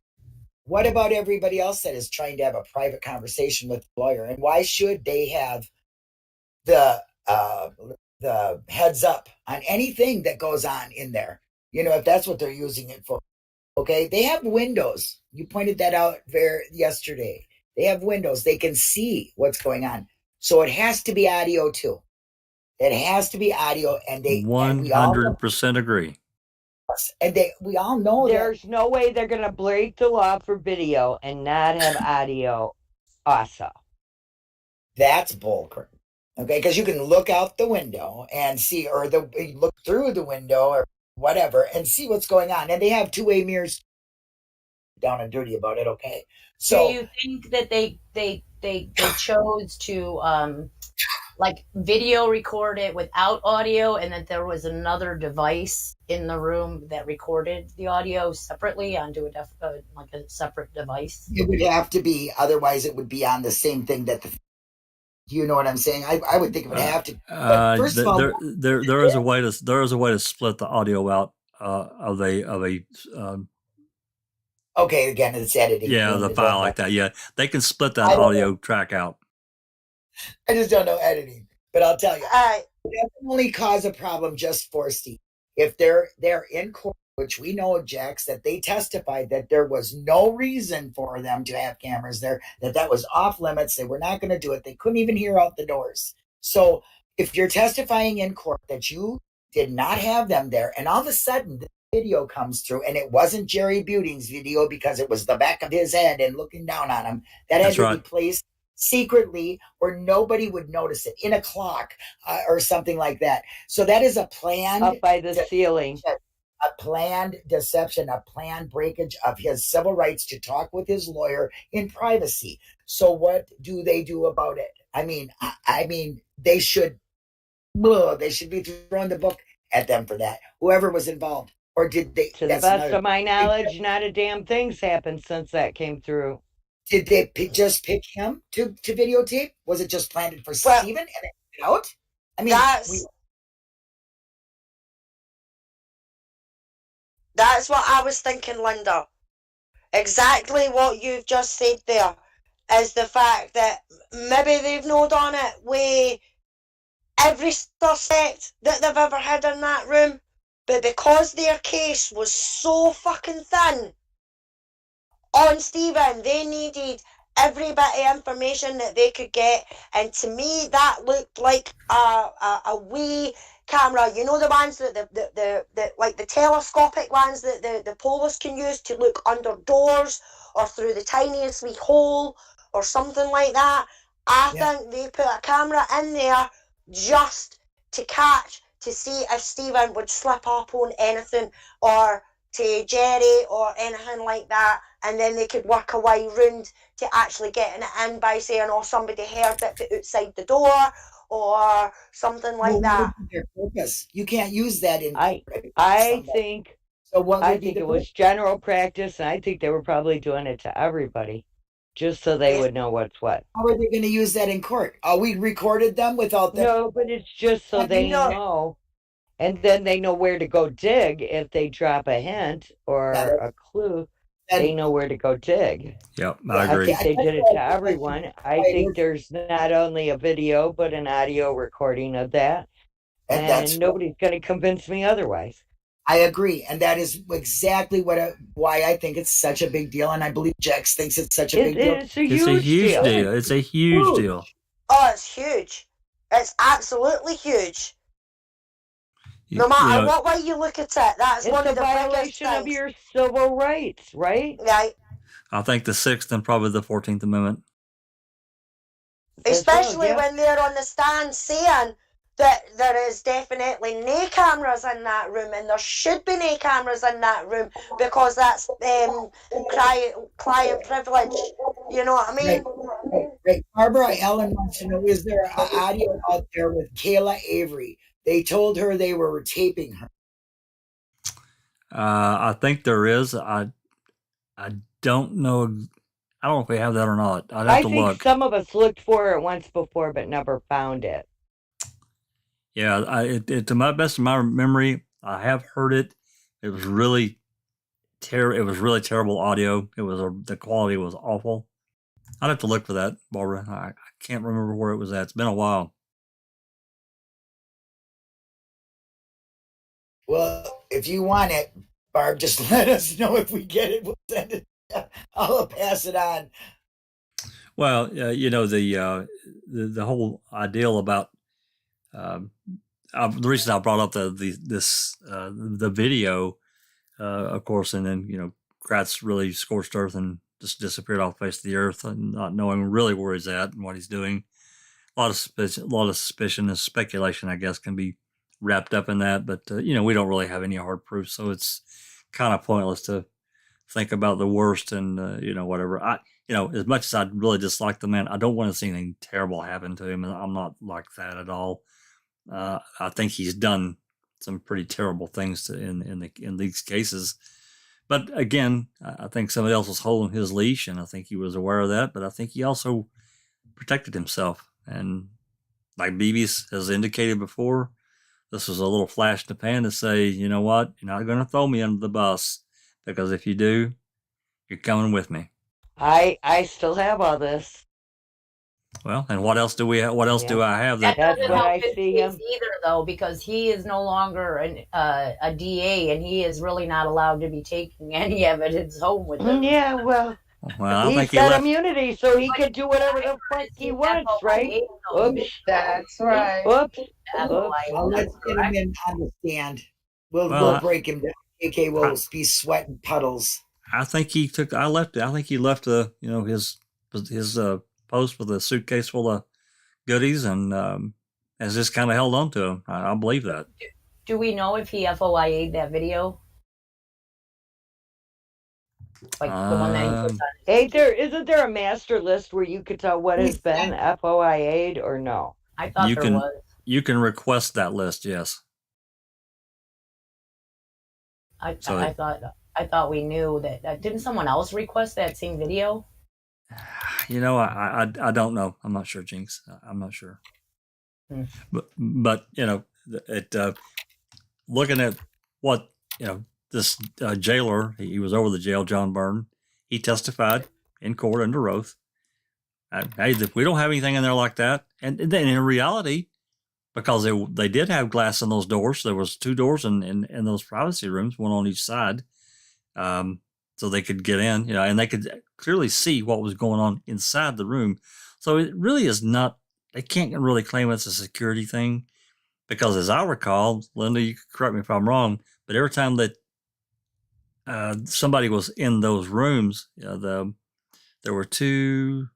was at least 2 interviews. I know that Emily Matasik did one, and then I can't remember the other girl. And there was another reporter that came there and did one, and both testified that there were deputies standing outside the door. They could clearly see anything going on if if he would have went crazy or right. Exactly. So the purpose of that video camera in that room, that brings up the question. I think that in that jail there were 4 privacy rooms, if I'm remembering right. I could be wrong, but I think that's right. And then, of course, if you didn't go to a privacy room, you had to talk through the glass over the phone. So, we all know that shit's recorded anyway.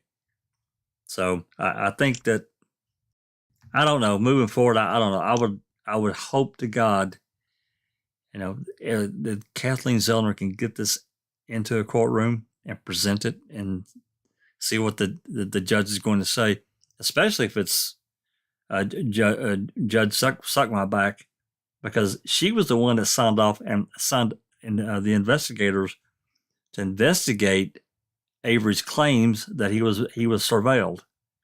And then CASO put up the brick wall and said, screw you, we're not really going to help you out.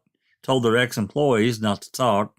It was just a stonewall from beginning to end. I know most of you have not read what I read or the documents we have, but it was terrible. It was just terrible.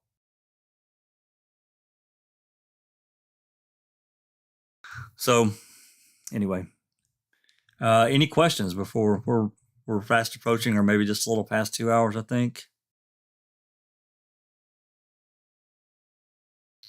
Questions from the gallery? I think we're looking good. And everybody's having a lot of the conversation here on the chat too. And it's about the same stuff. Yeah. I'd like to thank Barb for participating. Thank you, Barb. Absolutely. Yes, Barb. Thank you. Hard stuff for her, and the family. It doesn't really matter where you stand one way or the other. It's hard. She's got a child in prison. She's got a brother in prison, and it's hard. I don't care how you think about it. You can't touch them. You can't be with them. And there's always that intangible of anything can happen in prison. So there's always that worry too, nagging at your ass. I think Barb can agree with that. Yeah, I think it's great that some members of the family are getting involved and coming onto the chat and looking at what people are saying and things like that, because if somebody has picked up something wrong, they're the best ones that know, because they're the ones that have been through it, so they can say, no, wait a minute, this happened and this happened. So I think it's brilliant, and I would just like to say thank you, Barb, for coming in and being involved in the chat. Yeah, the as I've been through it in the last 5+ years, I've seen a lot of misinformation that gets put out there, and misinformation is really hard to undo. The problem with it is that somebody will say something to somebody, and they may even think it's true because they heard it from somebody else that really they didn't think it would have any reason to tell them a lie. And then by the time it gets to the 10th person, it's like, what are you talking about? That didn't happen. Reddit's a great, good source of information, but it's also can be a detriment because things get said a lot of times without sourcing the information. It's always, I think, important to have the source if you can, if at all possible. So definitely. Yeah. So justice reform. So who are we nominating to write this list? Oh, it's Linda. She already started, I thought. My skills aren't good for that. I'm going to have to, outsource. Let's just put it that way. Well, I'll find when I get going. You could write down one-liners, and then that way it's easy to reference back to. I think you've already got a pretty good one started. Yeah. Barb says, just like there was never any interviews at Fox Hills. Well, I have a question about that. If not interviews, was there any time where Officer Tyson came up and asked Brendan about a .22 or a sharp-edged object? Because that was in Tyson's report from the Calumet County. He does mention that Deirdre calls him and asks him to ask Brendan about those two specific things, a .22 and the sharp edge object. They don't necessarily call it a knife, but I'm sure that's what they are asking. So sure. If not interviewed, was he at least questioned at any time before you guys closed up for the night or anything? You don't have to answer. That's my question, I guess. Well, that brings That's a about good question. It is a good question. Because Fassbender goes on Dr. Phil and goes, oh, well, he didn't know that there was a 22 or whatever, but that's not true. If Tyson actually went up to the room or before he went into the room and asked him about that was already planted in his brain before the, March 1st interview. Well, that brings about the whole other end of that is that they didn't record this, and I don't care for what reason they put in front of taking Barbara and the kids to Fox Hills. If there was a safety issue, why would you take them to a hotel and not somewhere that can really protect them? Also, the body cams on every single law enforcement agency's body would also be a source of recording. So had he just asked one question, not an interview, that would still be recorded on his body cam. Right. So those need to be installed on all officers, whether they foot officer that's directing traffic or whether they be the detective and interrogators. I mean, even though it was a new thing, it was a couple months old. The mandate that all those kinds of things should have been recorded, and it wasn't. And there was just simply no excuse for not doing it. And there should have been some kind of consequences for not doing it, because now the officers. Can I step in? I gotta apologize. I reread what you wrote, Donald, and I get it now. I didn't think you were believing her. Oh, you think they secretly interviewed Fox Hills, because Barb said in the chat that there was no interview. So they were lying. They could have secretly did it and not even told her. Well, they're saying there was. It's being said that they're saying there was no interview of their. Well, they're lying. Yeah. Barb's just put in. They dropped us off and told us if we left, they would arrest us. You see, that's this is the stuff that needs to change. That was freaking wrong. That's a custodial. They're in custody. That's a custodial thing right there, right off the bat. And what was the reasoning? Like, they say they were in danger, but from who? Stephen was already in prison or in jail. So who are they afraid of? And why let him go home the next day? Well, that was the thing that I remember reading long ago, that there was this fear that if they talked to the police, that the family would attack them, and which to me is just crap. It's just garbage. Right. There's no way. But it's so Brendan would watch what was on HBO. Well, it just, to me, it's kind of an intimidation factor. I'm sure it was for them. They say, look, hey, we're going to scoop you up and take you over to this hotel. You'll be arrested. And if you freaking leave, we're gonna arrest your ass. What is that? Yeah. Put fear, make them fear. So they just do, scare the shit out of them. Terrorize. They didn't want us to talk to family. Is what she's put. But Barbie's put. They didn't want us to talk. They didn't want to talk to the family, so they threatened them that if they left, then they would be arrested. Because they don't want them to be a family unit and make they're all. Can you just have called your family from the hotel? I mean, that seems a little pointless. It's not like you had to take a carriage ride to see your family and talk to them. This is 2005. You could have texted them. Did they take away? This law enforcement is a bunch of fear-mongering bullies, and they were intimidating each and every one of them every step of the way, and to separate them was benefited them. It's kind of some Gestapo crap to me. I want to touch for a minute on, in the recordings, they say to Brenda, don't worry, nobody's going to get in your face this time like before.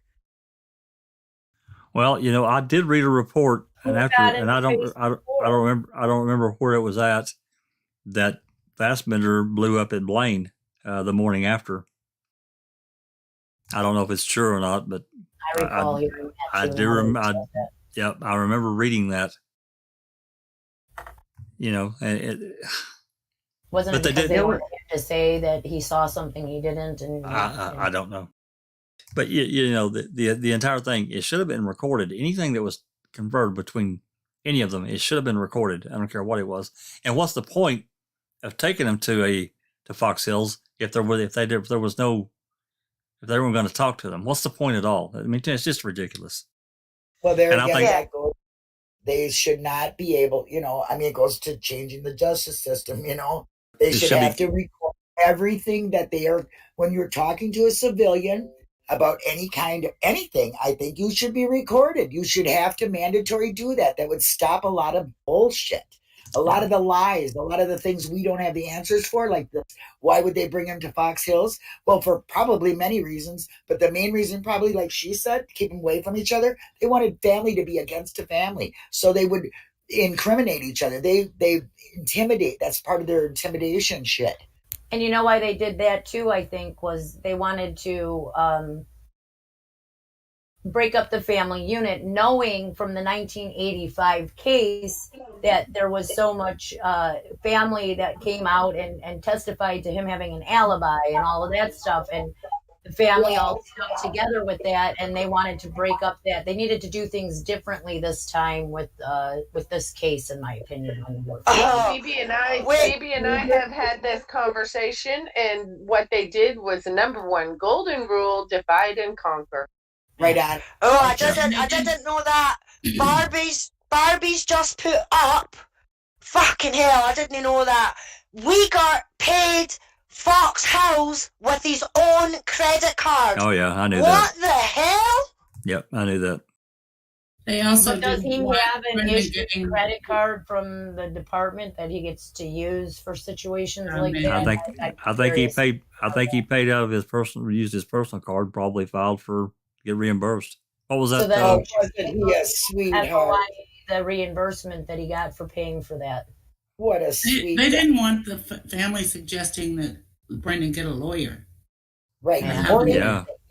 To be together, a family unit is. Oh, I don't understand that, because then they let him go home the next day. I mean, that was the 27th. They it they didn't interview him again until the next day. So he was at home, slept at home on the 28th, right? So what good did it do? To me, it also created the optics with the family that they were working with the police too. Yes, exactly. That's what I'm saying. They wanted to put family against family, and wasn't that sweet of them to pay for? Oh, you should have charged the hell out of them. Oh yeah, probably got I some. still think there needs to be a rally at the Calumet County Sheriff's Department courthouse. Probably ordered him some pizza and some some drinks and stuff. All comfy, and to me it's just some movies. Yeah. But then, if there was a safety concern, to just let him go the next day, I'm sorry, no. And it doesn't make sense. A specific movie. Yeah, like did you rent any movies while you were at the Fox Hills? Like maybe Kiss the Girls? Kiss the And Girls. would there be a record of that? Because it was airing that week on some cable channels or something. Maybe you didn't even have to order it. Maybe they just were in the area or Cinemax. Yeah. They had access to that at the hotel. Like the hotel offered, a cable channel sometimes. It was on all over place in the area at the time frame. Yep. All the way up until March. And did they all stay in one room together? And it was actually airing that Barbie week, said no. 31st. Barbie said no. The week, like during that time that she was, that Teresa went missing, it was also on the in the, I looked at the guide in the old newspaper or whatever. for even in that time frame. Silkman just brought up a good point, because Sora prevented Stephen to phone his family in the 85 because he didn't want Stephen to talk to his family. Or they hold back from saying like where he was this time when they arrested him, like where was he, and they were like they didn't tell like the press where he was. They didn't tell his lawyer where he was. They they couldn't find him. They were playing hide and go seek. In the they were playing hide and go seek. Yep. Well, what right do they have to be so deceptive? That's a big thing. Being lying, deceptive, planning, calculating. That's wrong. That's where the deception thing comes in, about being deceptive during an interview. And then this deception has grown and blown up, and it's basically everywhere. And it's wrong. I don't understand the deception when we're this is like all the justice system is about finding the truth. So why why is there so much deception in finding the truth? That doesn't make sense to me. It doesn't to me either, because you can never truly be. It has to be switched from conviction driven to truth driven, and in some jurisdictions, that's the way it is. They're good people doing the right thing, with good prosecutors that they're trying to find the truth, and that's what they drive for. But there's too many that are just looking for a conviction. Too many. Yeah, there was none of that going on in this. I wanted to mention something too about the lab techs and stuff. I've heard that they get bonuses if they testify in a court case that ends up with somebody convicted. So I think that needs to end too in the system. Yeah, they get a bonus. They should have to testify as part of their job, not Well, they get a bonus based on conviction. Sherry Culhane testified that she had testified in, I think, help me out, Susan, 90 court cases. Is that right? Oh gosh. And what were the bonuses for each case? I don't. They didn't get into that. They didn't. Yeah, we might need to be looking at those cases. They get paid to go to court and be an expert. Say that again. What was that? They get paid to be an expert in court. So they get paid on top of it, and then they get the bonus if it gets a conviction. They get paid to be they test the stuff that you're going to talk to the lab. If you're an expert witness, you, according to blind justice, get 10 grand. Okay, but is that in a case that you are working on? They get paid for that, or is it something that I don't know? Maybe. If you're going in, that's different. That's side work. But if you're being the tester and you're getting paid on the side for that too. Whoa. Maybe we need to find out that that's a super biased position. Well, I have a question then. Did someone like Eisenberg receive such a bonus? And then if she's wrong, does that have to be returned? I'm just curious. I doubt it. Well, she would have been an expert. I really doubt it, Sammy, that they'd be forcing them to return the money. No.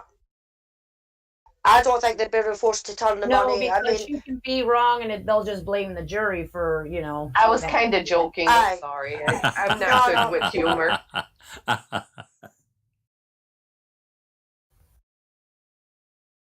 Well, it should be that way, though. They should have to pay a fine if they're wrong. That's what I'm saying. Pay back that money that you get. That's not fair. Penalize them. Was it Newhouse? I'm trying to think which one it was. Was it Newhouse or crap? I can't remember which one it was, Susan, that he had testified in over 300 cases he had a long career. He'd been there for like 30 years. Was that for the bullet testing? I can't remember it, but there was one that they once I think it was Chad. Yeah. Yeah. I think it was Newhouse. Testified in over 300 cases over 27 years or whatever, 29 years. So that's basically his career, is basically just testifying and getting paid $10,000 for each case. Well, I mean, I don't know. I mean, they never really talked about that. That's a good point, and maybe that's something we need to ask. That's a ridiculous amount of money to be paid to testify. Maybe that's kind of like that bike guy. What was his name? West. And that's what was wrong with Stephen Avery. Like, they couldn't call all these witnesses experts. Is that not bribery? Pay him $10,000. Sure it is. Sure it is, Sammy. That's exactly what it is. Yeah. Boy, just by the way, so more than I thought. That's terrible. I mean, I would love to know what LeBeau Maybe that's a question. Maybe that's a question that I can ask Mr. Buting. He would know. Yeah, because I mean, just with Buting actually turning around and saying to him, "Okay, I wanted to see how far you'd go." That was telling in itself. So how much did he get paid to lie his ass off? Yeah, that's a damn good question. Who? Mark LeBeau? Are you talking about Mark LeBeau? Who are you talking about? Barb wants to know, does anybody know who interviewed her at the... Say that again? Barb would like to know, does anyone know? Was that in February too, on the 27th? The Lighthouse Inn, whatever that was. I don't know the name. Barb wants to know what? Was it a woman? Does anyone know who interviewed me at the Lighthouse Inn? Skorlinski? Wasn't that Skorlinski, Jinx? I don't remember that one. The Lighthouse I do. Inn. Yeah. I don't recognize the name of that. The restaurant. That's what they sound like they're in a car, right? Yeah. No. That was It's a restaurant, right? Yeah. But The that was Lighthouse the Inn. restaurant with Blaine. When that was Blaine, when that Skorlinski and damn. Let me pull up the CASO. I don't think it was Tyson Disco Pervert. I don't think it was. Could have been. Could have been with him.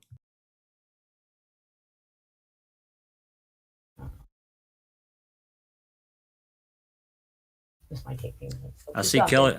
I see Kelly. I see Kelly's joined the chat. I Hello, would Kelly. like to know if you were interviewed by Wendy Baldwin at the fire station in Mishicot before you went to the hotel, to Fox Hill. Barb said it was just me. Oh, Blaine wasn't with her. This is a separate interview. Yours says it was Baldwin. They mark it. Deirdre marks to reference Wendy Baldwin's report about how she talked to you at the firehouse that afternoon or evening before you went to the Fox Hills. But I tried to FOIA that report, and they say it does not exist. Well, in Yoris says that page 264 in CASO, it was Baldwin. With the Lighthouse Inn. So, yeah, Baldwin. Wendy Baldwin. The one who got, the one who was the new chick, referred to as the new chick, and the one who got demoted after she burnt the sheriff's in her effigy. Yeah.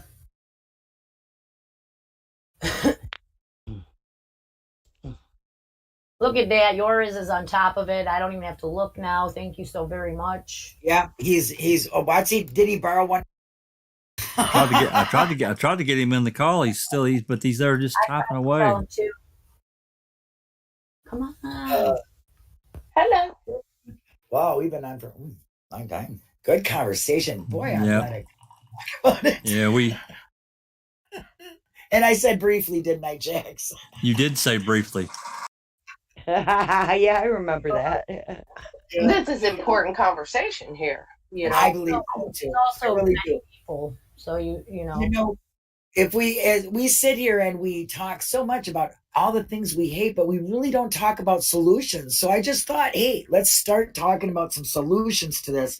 Maybe somebody important will hear it, get a hold of one of us or something and want to know what we're talking about and write something so we can try to make a difference. But I just wanted to really, I was going to do, something on my channel about it. And I just thought, well, let's get some, what does people think? What does everybody else think? So I'm really glad I brought it up because I really start us talking about the difference we can make, at least what we would like to see, Well, now thinking back, now we got to hit up some House representatives and some senators. Well, getting and people like that, and see how we go about writing a bill to get it, into law. Getting back to that anger and that angst that we all felt, like, how the hell is this happening in our justice system? That's not right. I mean, Twice for one person. Well, what I felt after watching Make a Murderer. 2 times. That's crazy to me. I mean, what I felt was the due process was completely thrown out the window. There was no afforded due process. I mean, maybe there was, and it just wasn't really captured, and I just didn't see it. But to me, it was completely ignored. They just threw it out. Gone.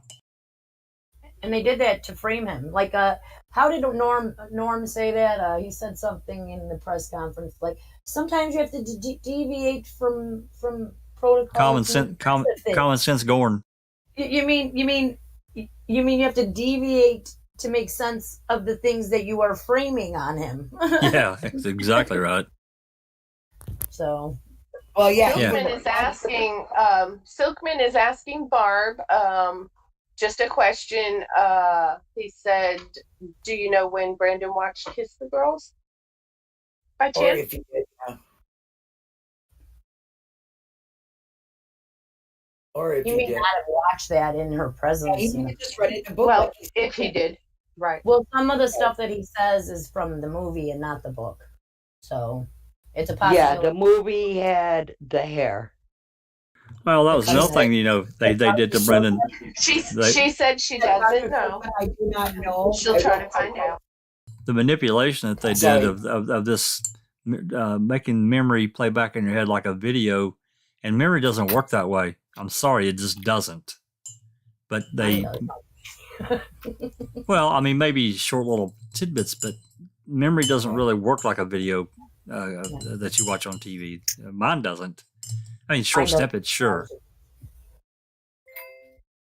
I mean, we So- know. I think it's different for everybody, and I'm guessing with him, anything that he might have been able to contribute on his own behalf was completely twisted, and he was being given suggestions left and right. So, yeah. Totally agree. I do remember, and this is one of the few times that I'll ever break protocol, but there was one call that I know Brendan made, and I'm pretty sure it was to Barb. They were talking, and it was about before the March 1st camera interview, that actually they talked to him before they actually went on camera. There was a discussion. I'm just Really? curious if yeah, I'm just curious if Barb remembers that. I had a hard time listening. I listened to like one call someone suggested. And You know, Silkman brought up that cutting of the hair was only in the film. So there's some things there that, that would give you a better idea of if it would have come from something like that, whether it be the book or the movie. Yeah. That also could have just been a coincidence. I mean, Brendan is racking his brain, everything to do with the head, you know. Right. And it may have just been something he came up with, not seeing it. Barbara says, Dr. Silkman messaged me on Messenger. is she on here? Is she in foul play? No. He can DM her here. Yeah, she don't join these things. Yeah, I She don't said think on Messenger. I don't think he's on Discord, and I don't know about the messenger stuff. So, but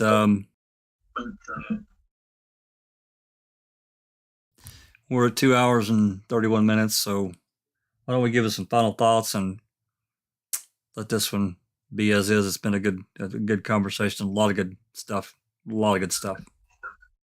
I can't thank everybody. I just enough want to for say coming and thank talking. you to everybody who has joined us, who continues to join in these conversations and continues to support us through this. We really, really, really need your support, and I so appreciate it.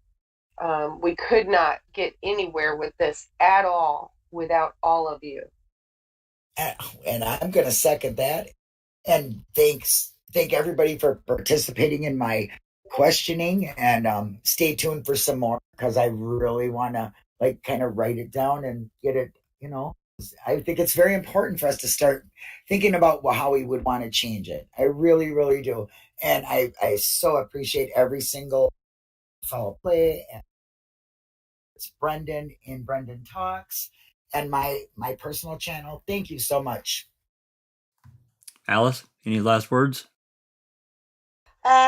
Just second what everybody else says, and once again to thank Barb for actually being in the chat and being open and answering some questions and things, and to let her know that we all love her and support her and the family 1000%.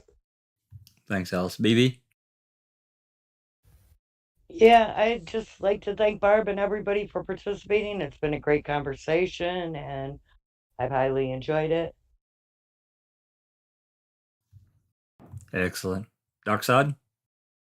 Anything? That's all right. You don't have to talk. Just say ooh. Jane, anything you want to add? Yeah, I've been kind of out of the loop for a bit. I've not been about much, but it's been a really great conversation. I've really enjoyed being here, and I just second everything and everyone said, and thank you for inviting me in, and thank you for everyone being involved, and to And you'll Barb. be seen shortly. You're always Because you're Oh coming yeah, out I'm on your still here. review. I'm still around. you're always welcome here, Jane. Always. Thank you. Rhonda. And Farley, here's a nice Oh, final thought. Farley said at Barbara Ellen, I dream he comes home. it's a good dream. We all do. Yeah. Rhonda. I just want to say I'm really grateful to be a part of a community or family where there are so many like-minded people who share legitimate opinions on, especially on specific topics. It makes it easier to learn from the rest of you and to try to understand things that maybe we don't understand. And it's easier than battling with people or combating or debating with people who just are trying to get you to change your mind. This is actually something that where we're all working together for legitimate common goals and purposes. The fact that we're, I think all of us, at least here in this group right now, are like-minded in ways where we can actually do that, and when we put our minds to it, accomplish it. Excellent. There's one more thing that I wanted to ask you about, and I know that you have strong opinions about it, but takeoffs and landings in a jet. Can you like? Shut up, Jack. They're terrifying. They are the worst thing. I It's love horrible. I love taking off. Those Oh my engines God. rev up, and you go down the runway. Oh, it's just fear. I Fear love and taking off. anxiety and the taxiing down the just taxiing around, knowing what's coming just causes so much anxiety. I It's hate hard to landing. breathe when you get anxiety, and when you're wearing a fucking mask, it's even harder. So it's not No very control. fun. That door closes. Your control is Yes. gone. The only thing you Yeah. have control of is squeezing your seat or whatever. Well, thank you. Yes, or whatever. Whatever. Yeah. Thanks, Raph. Yeah. Yours says pre-trend. Right, thanks, Joris. I'll let you Jinxie? know when I get home Monday how that takeoff and landing was. Jinxie, final thoughts?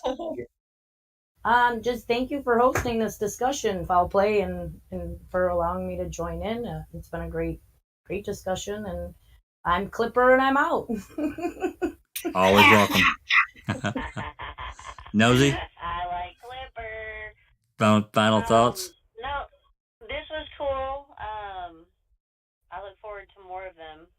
So, They're lots of coming. good questions, and I do have some. We had already gone on for a while, but regarding Brendan, I do have my own set of questions. Linda K, Rhonda, Jinxie, they've heard them several times over and over. We've discussed it. So, whenever you guys or whenever you do this again or whatever, I'm saving them for then. But yeah, thank you for answering our questions. And Jack, you gave us some information I didn't know. Yeah, thank you. And Nosy, you can talk about that anytime you want. Brendan talks, it's fine. Well, I know. Talk about everything. I was getting, I woke up. I literally hopped on as I woke up, and then now I'm headed to go ice skating. So, I couldn't really, I was listening, but I couldn't interact as much. Well, that's good, because you probably would have said something that we really want to hear, but you can't say. Just let me have some wine first, and then I'll say whatever. Woohoo! Why? Oh, you didn't get that case yet? I shipped it to you so you could blah, blah, blah, blah to me, but Linda? Y'all final don't thoughts? forget to hit that like button. Yep, That's right. please. Final thoughts, Linda? Just thank you. Thank you for being a community where I can help and talk about it. I really appreciate it. I love it. thank you everybody who supports Brendan's channel and comes and sees us, and thank you for being, just thank you. I guess just thank you. Excellent. Susan, final thoughts? Yeah, I'll just say thanks to everyone involved in this, and thank you, Jack, for leading the conversation. I think it's just so important just to keep the conversation going. And also, perhaps starting to put all these things on paper and to get some action done. Excellent. We could start with a petition with all of these points on it. And I don't know. Thanks. This was a great conversation. Absolutely. Thank you, Susan. Sammy? Yep, I said thank you to everybody here. I love them all. I can't be have more gratitude than what I do today for the fact that, all of the listeners, everyone that joins in on all of our stuff and participates and does projects, this is for a good cause. So thank you so much for your support. Excellent. I'd also like to thank everyone, all of our supporting communities, Paul and Brendan's talks, and Billy and Kelly. There's so many out there that are continuing the conversation. It's kind of a slow spell, but I think it's a good time to deconstruct a lot of things that, we really hadn't had time to really go back and look hard at, like this. Exactly what Linda has brought up about what can we do? What's the next step? What do we want? What's the point of what we're doing? So hopefully Dr. Silkman gets to feel a little bit better. I know he's got a good conversation coming for us with hopefully our next podcast with time with Uncle Kenny. That should be fun. But it's got to be done. Yeah, we need that. Everybody's got that one creepy uncle, huh? Yeah. Let's mention that there's other fighters for other people, like Nosy was saying, with the Reed case, and then just Rhonda. Yep. Let's not forget her and her fight for Daniel. That's right, for Daniel. Okay. That's right. There's so many. I mean, it's it's a phenomenon really at this point. I can't say that Making a Murderer wasn't the first, but it certainly was the catalyst that blew the lid off of so many of these cases. You hear about it. I heard about it before, and I didn't really think too terribly much about it until 2013, and then Making a Murderer came along, and man, it really blew the lid off of a lot of this stuff. You're Mamaholic, you're the first Mamaholic, one of the first Mamaholic. So you've been in it a long time. A lot of things go down, a lot. So yeah, I need to. Well, you're welcome. I have to empty my head out every once in a while. Somebody asked, and I said I just drill a hole in my head, let some of it out, and put a cap in it. It's just so much, guys. It's drive you crazy. Anyway, just want to thank everyone that joined us, and hope to see you the next time. This has been a Foul Play production.